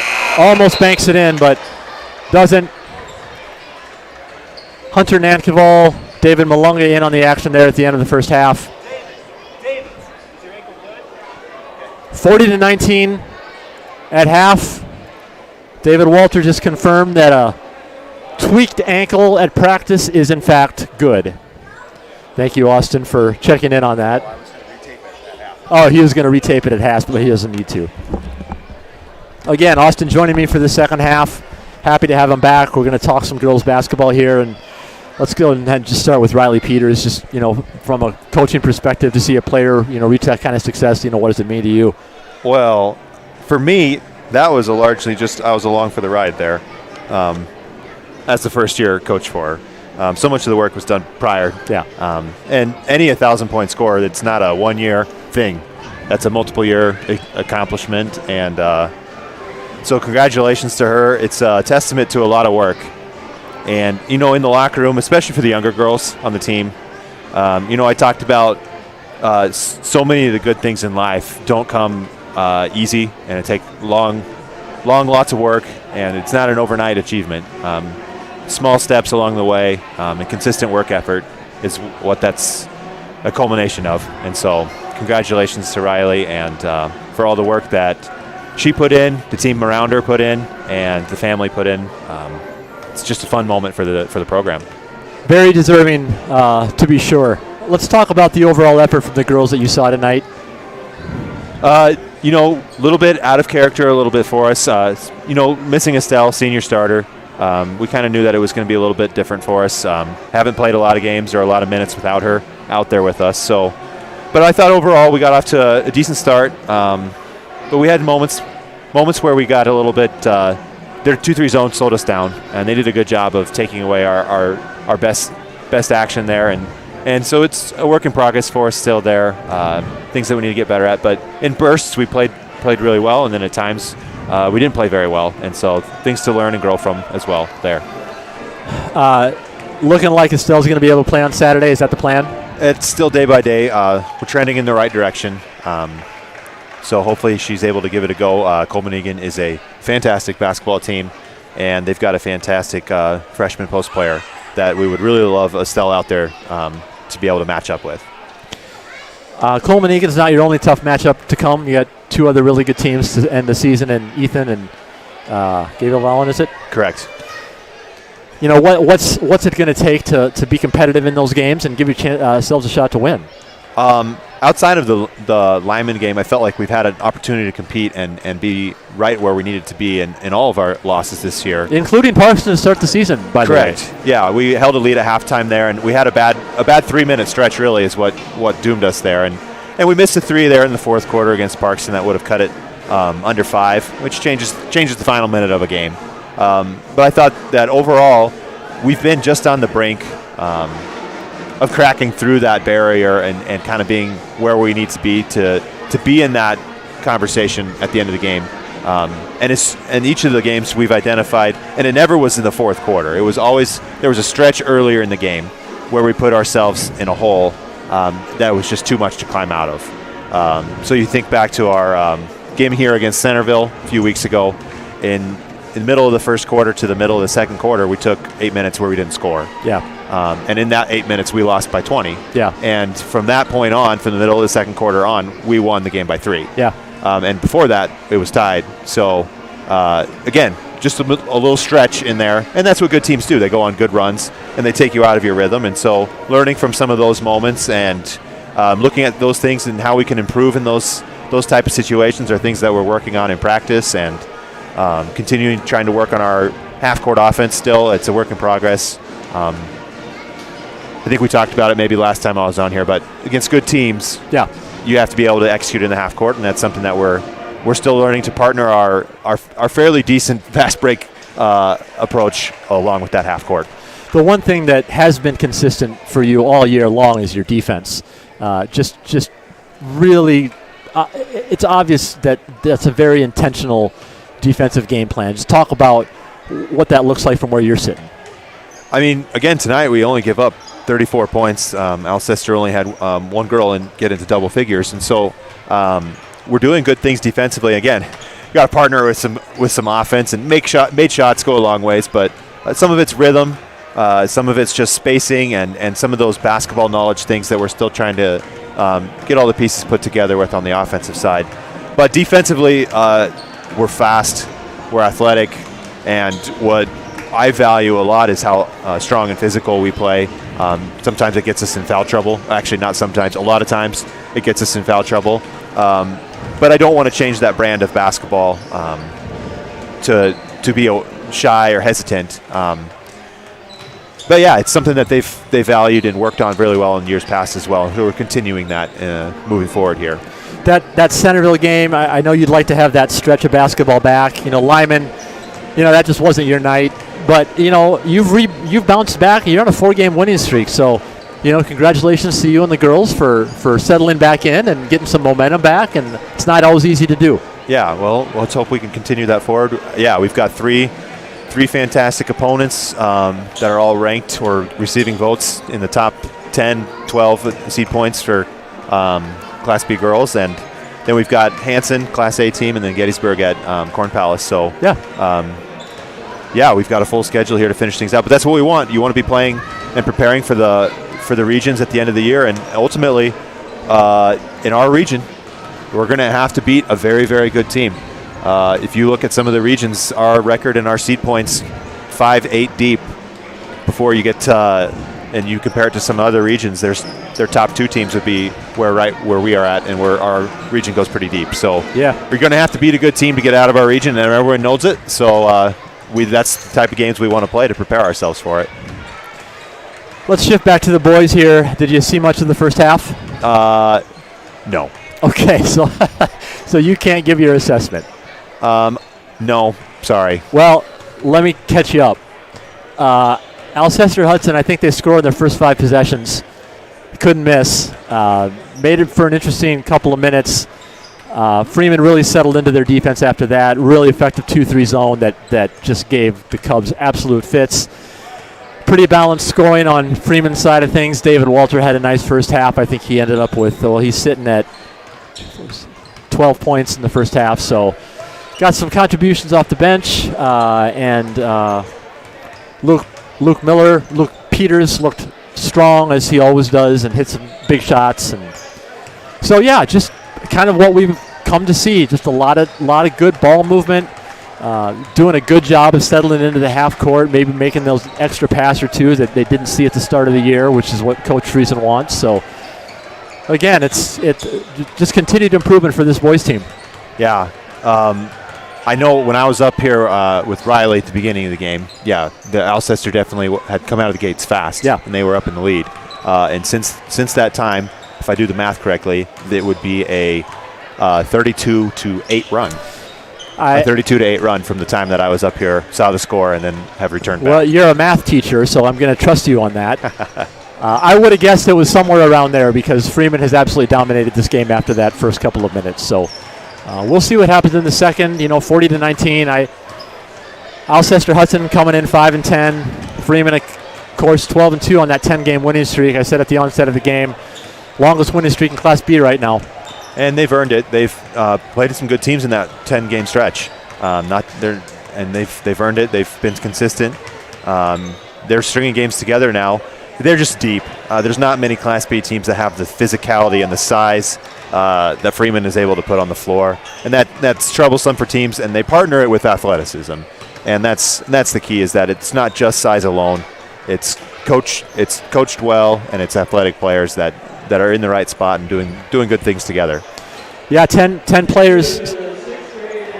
10 players saw the court there in the first half. A couple of them just came on at the very end there, but Friesen's really settled into that rotation of 8, 9, and working in his favor for sure. Halftime clock winding down, 45 seconds to go. Freeman's going to get possession out of the gate here. Again, wanted to wanting to establish that momentum, maintain that momentum here. I don't see too much trouble for the Flyers here in the second half, but we'll see.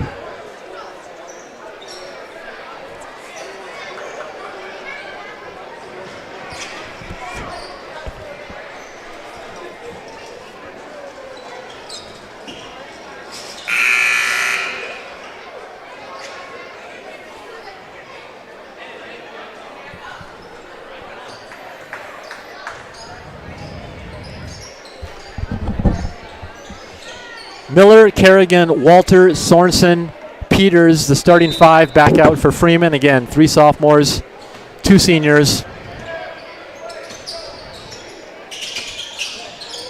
And the motion offense sets. Sorensen gets free inside. Nice little jumper there in the lane, can't connect. Walter with the rebound. Gets control of the ball, puts it in. 14 points for Walter now. 42-19 early in the third quarter.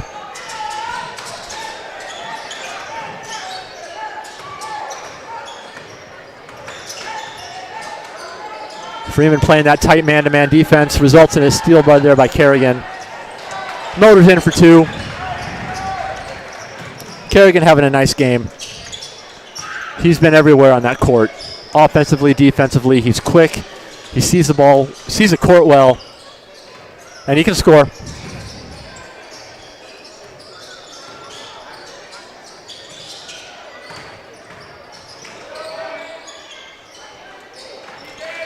Good post move, just didn't quite finish there. Walter controls tempo. Luke Miller traveled. Just got ahead of himself. Going to go back Cubs way. Cubs down 44-19.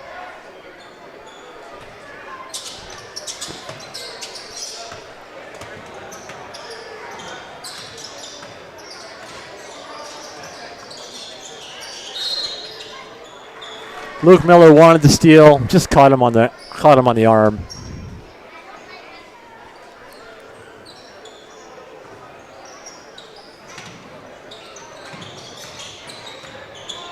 David Walter can't cut off the baseline there, and Jacob Cole takes advantage of it with a nice little layup. Walter gets free inside, nice little layup. Walter's having a game. 6:15 to play, 46-21 now. Walter almost with the steal. Kerrigan almost with the steal. Cubs do a good job of keeping possession alive. Here's David Walter. Uh-oh. Ball Lost slipped it out. on the way up. Slipped out of his hands. Freeman maintains possession. Beautiful entry pass from Luke to Luke. Miller, his first points of the game. 48-21 now. Freeman with a 27-point lead, 5:43 to play in the third quarter. Peters whistled for the hand check.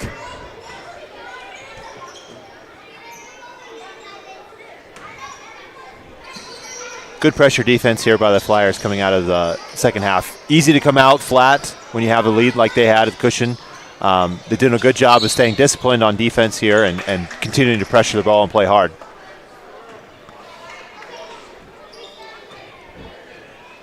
Yeah, that's ensuring that they're maintaining control of this game, this momentum. I think they've had opportunities to learn from some previous games this year where they've come out fast but maybe didn't quite finish the way they wanted to or didn't quite close the door as soon as they would have liked to. So something for them to learn from so that down the road they don't get a lead and then let somebody back in. Sorensen cleans up the air ball from Kerrigan. Coach Johnson wants the timeout. Looks like that's a full. 5:07 to play in the third quarter. 50-21 now. Flyers 1 point away from a running clock. Coach Johnson, Coach Friesen talking it over. Should we talk Super Bowl? Yeah, why not? Well, my money's on the Seahawks. Yeah. But it should be a great game. on paper, it looks like it's going to be a fantastic matchup. But for me, I felt like the two best teams were in the NFC Championship, and they proved it by putting on a great show 2 weeks ago. Seattle, scary good at times. Which is interesting, you know, especially Vikings fans this area are maybe asking some questions, but fantastic balance, I would say, on offense, and then just a stellar defense. And Sam Darnold, what a great story.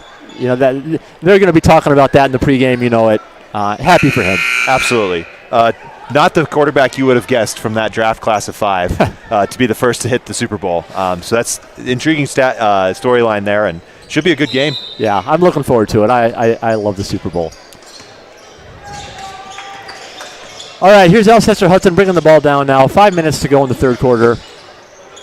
Again, just trying to crack the code against this swarming Freeman defense. Needs some help there in the lane. Finds it finally.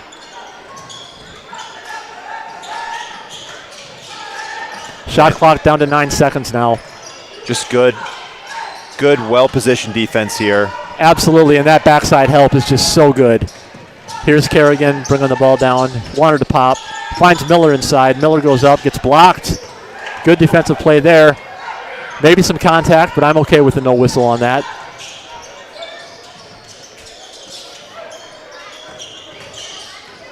Waltner getting ready to check back in. Sorensen whistled for the foul. That's Cole going to be going back to the line. Good one coming in as well. Looks like Coach Johnson is bringing in 3 players as well. So we got some rotation going on. Legs probably starting to feel a little heavy.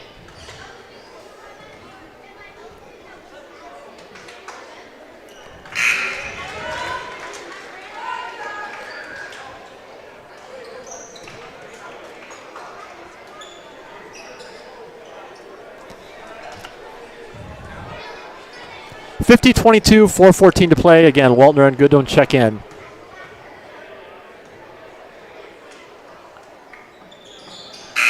Two very good role players on this team.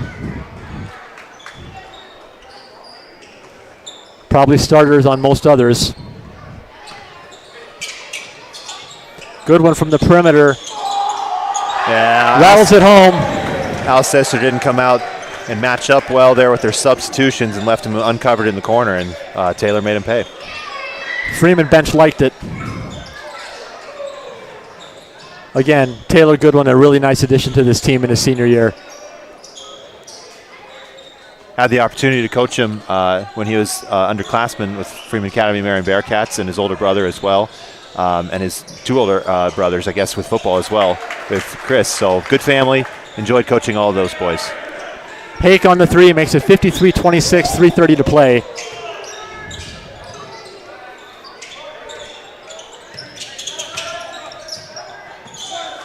Taylor comes around from the baseline.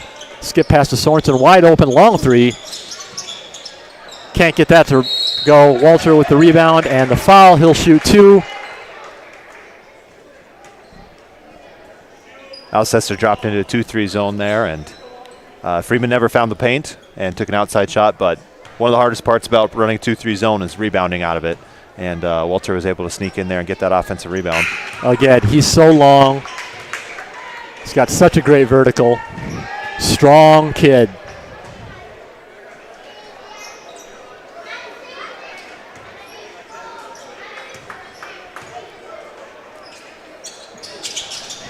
Walter connects on both, 55-26. Approaching 3 minutes to play now in the first half. Gonna run a little 4-round-1 high post spinner here for Alcester. Good defense there by Waltner. Tipped the ball away and then cut off the baseline. Good strong drive. Hake, yeah, gets free inside and draws the foul. Good wave from ball movement there by Alcester. Distracted the help side defense, so they were never in position to help on that drive. Well coached.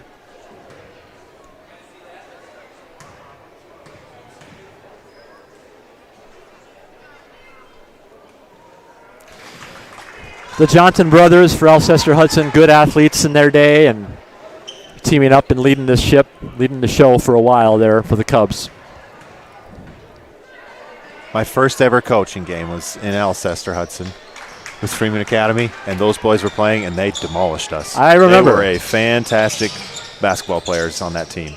David Walter, tough move inside. He's piling up the points. He's got close to 20 now.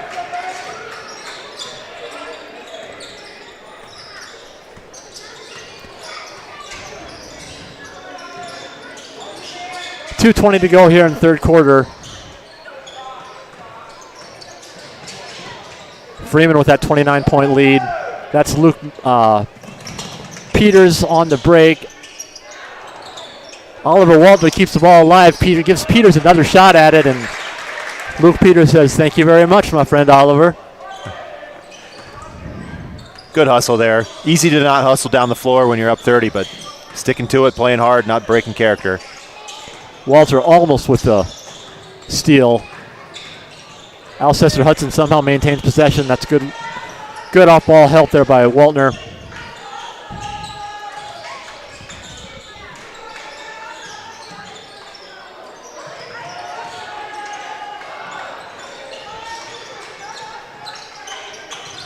Cubs can't connect on the three.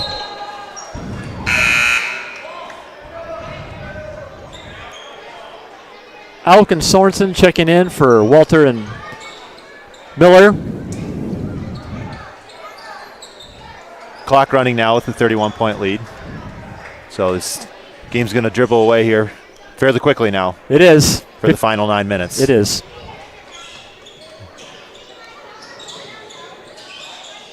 Little 3-out-2 in motion now.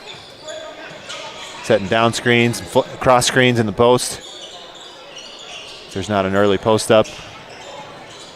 Good double down by Peters there.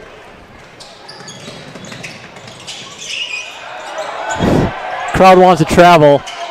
There's a good one again from the perimeter. Can't connect that time. Alcester-Hudson secures it. Out ahead, looking for some points in transition. 27 seconds on the shot clock, nearly identical to the game clock. Right place, right time. Yeah. Hardest shot to rebound for a defense is the air ball. Jacob Cole gets it, puts it back, 59-30 now. Freeman will play for the last shot. Running their box set again. Had success with this earlier in the game. 5 seconds to go. Luke Peters will take it. Can't connect, and that's going to end the third quarter, 59-30. Freeman well in control of this game.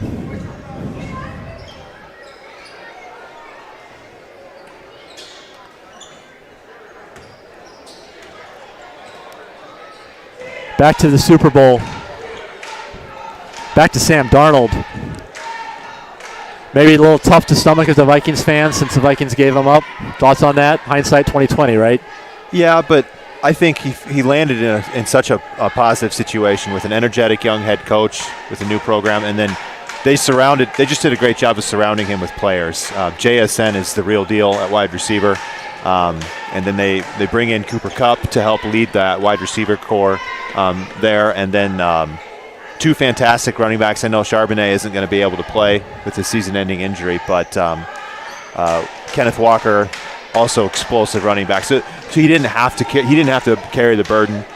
So they surrounded him that, and then obviously the Seattle defense on the other side of the ball. Kind of back to the Seattle defense of old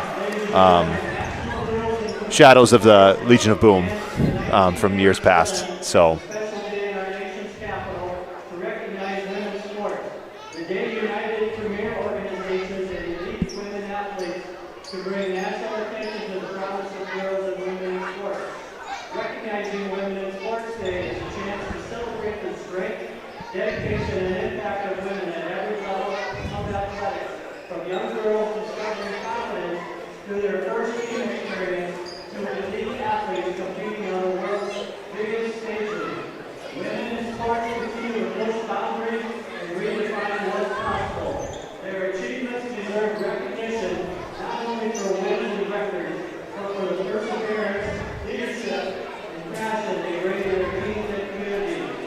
This time, we would like to ask any woman that has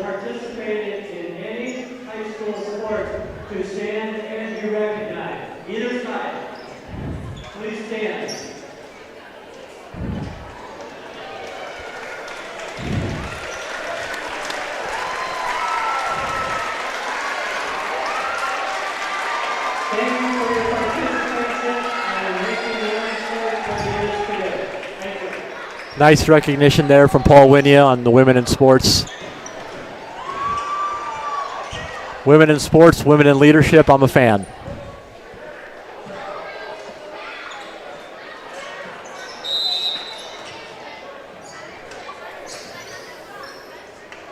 .59, 38 minutes to play. Again, this is going to go quick because of that running clock, so we'll see where things land.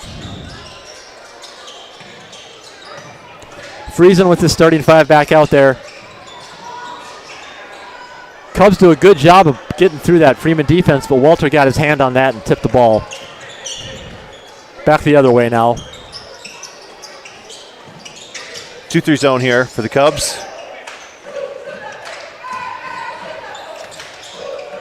Getting into their zone offense here. Showing some patience. Here's Walter for 3. Got it. He connects. And that is a...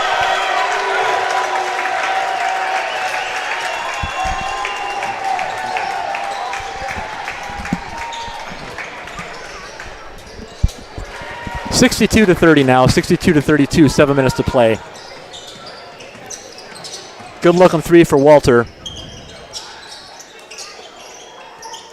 Passes it up.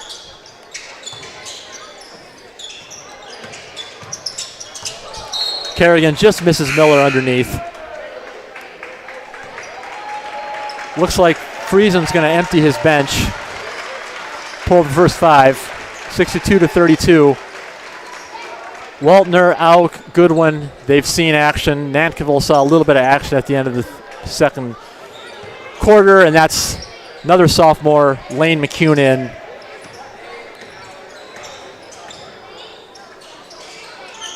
McCune, number 12 for Freeman.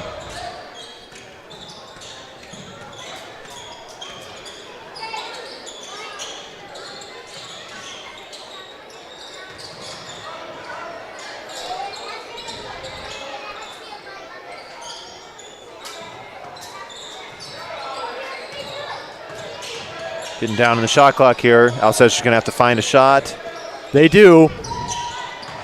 That's a violation. Didn't hit the rim. It's going to go back Freeman's way. Again, good solid shell defense there in the half court. Yep.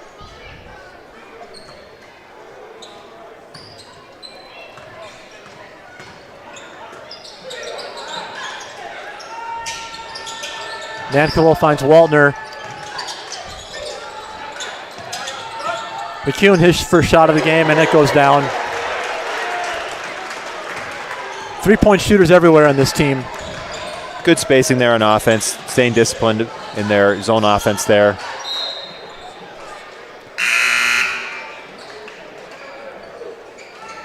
Brody Sorensen comes in for Taylor Goodwin. That's David Malunga coming in for Waltner. Their night's likely finished.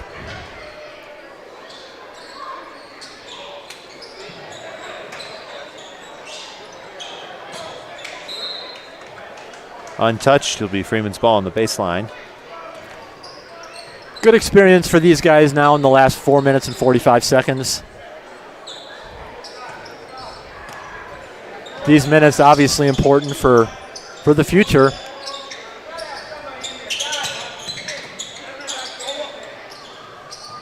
Good ball movement by Freeman. McCune, not that time. Sorensen, Brody that is, going to get whistled for the foul.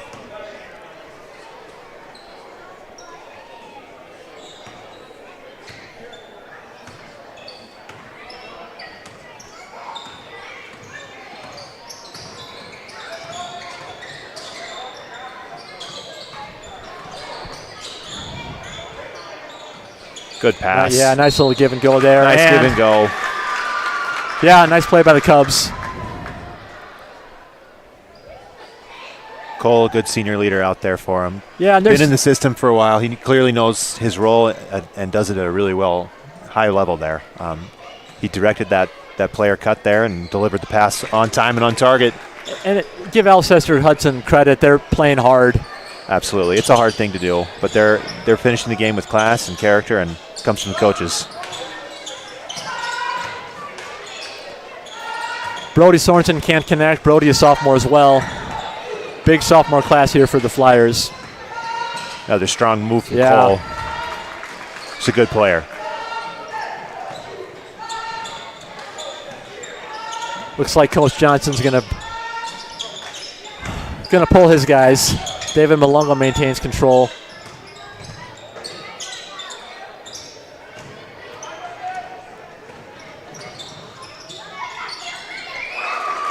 Little 6-0 run for the Cubs.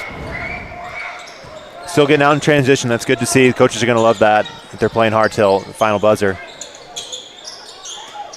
More good ball movement. He wants to get in the scorebook. Can't quite connect there underneath. Good energy. Yeah. Still going after loose balls. And pays it off with an extra possession for Alcester-Hudson. Love to see that from your senior leader. Absolutely. He's working hard. Gets a nice little hand there from the crowd. He should. Well deserved. Yeah.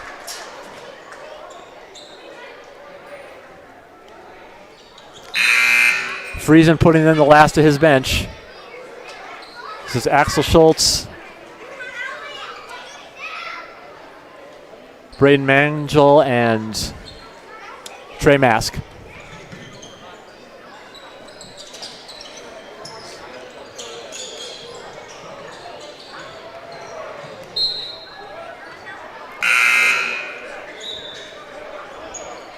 Freeman's going to rack up their 11th win in a row now.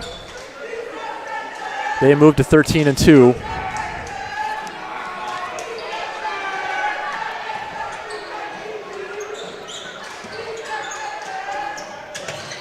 Axel Schultz takes his shot. Can't connect. Minute 30 to play now.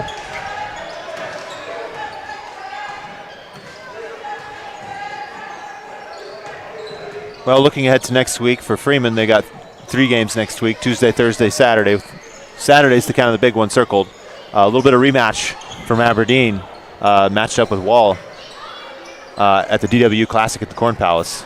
Yeah, they want another shot at those Eagles. I don't think that game against Wall in the consolation, was it consolation championship or was it the second?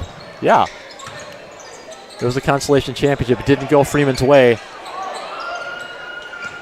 Wall just controlled tempo that entire game and really took Freeman out of their game. It's going to be a big one for seed points, too. I said earlier, Freeman is right on Parkston's heels for that number 2 spot in Region 4B. Yeah, it's always interesting on these final 2 weeks of the season to see where everything, I guess 3 weeks here for the boys, but where all those games, how that ends up, and things can change as that formula points gets calculated. You rarely know until the final game where it's going to be. You can project and you can think ahead, but again, it's always interesting to see where everything's going to end up and what those matchups are going into postseason. Kind of crazy to think that we're talking about postseason basketball already. January always flies by. Once you get into that rhythm of playing games, the month goes fast, and before you know it, February's here, and you're thinking postseason. Yeah. With David Walker's last 3-point shot, we'd like to congratulate him on reaching 1,000 career points tonight. If you couldn't hear the public address there, we thought that was the case up here. We're a little surprised he didn't stop the game, but that 3-pointer that David Walter hit was his 1,000th point. That means that Freeman has 2 1,000-point scores on the same night. That is correct. That is crazy. That is not common, I would say. Not common. Find me somebody out there. Let me know if that's happened before, because I'm really curious. I'm sure it has, but that's unreal. Nice moment here for the Cubs and Flyers gathering at center court for some community.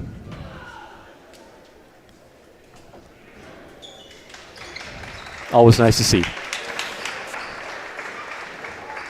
Well, Austin, thanks for joining me. Again, absolutely. Congratulations to you and the girls on a win. Congratulations to Riley Peters on 1,000 points. Congratulations to David Walter on 1,000 points. I suppose I should go take a photo. Yeah, I suppose it's that time. Yeah. Thanks again for joining us, folks. Again, I'm Jeremy Waldner signing off for Austin. Cameraman Evan Waldner, tech director here at Freeman Public, Seth Loofborough. Thanks for tuning in. Have a good night.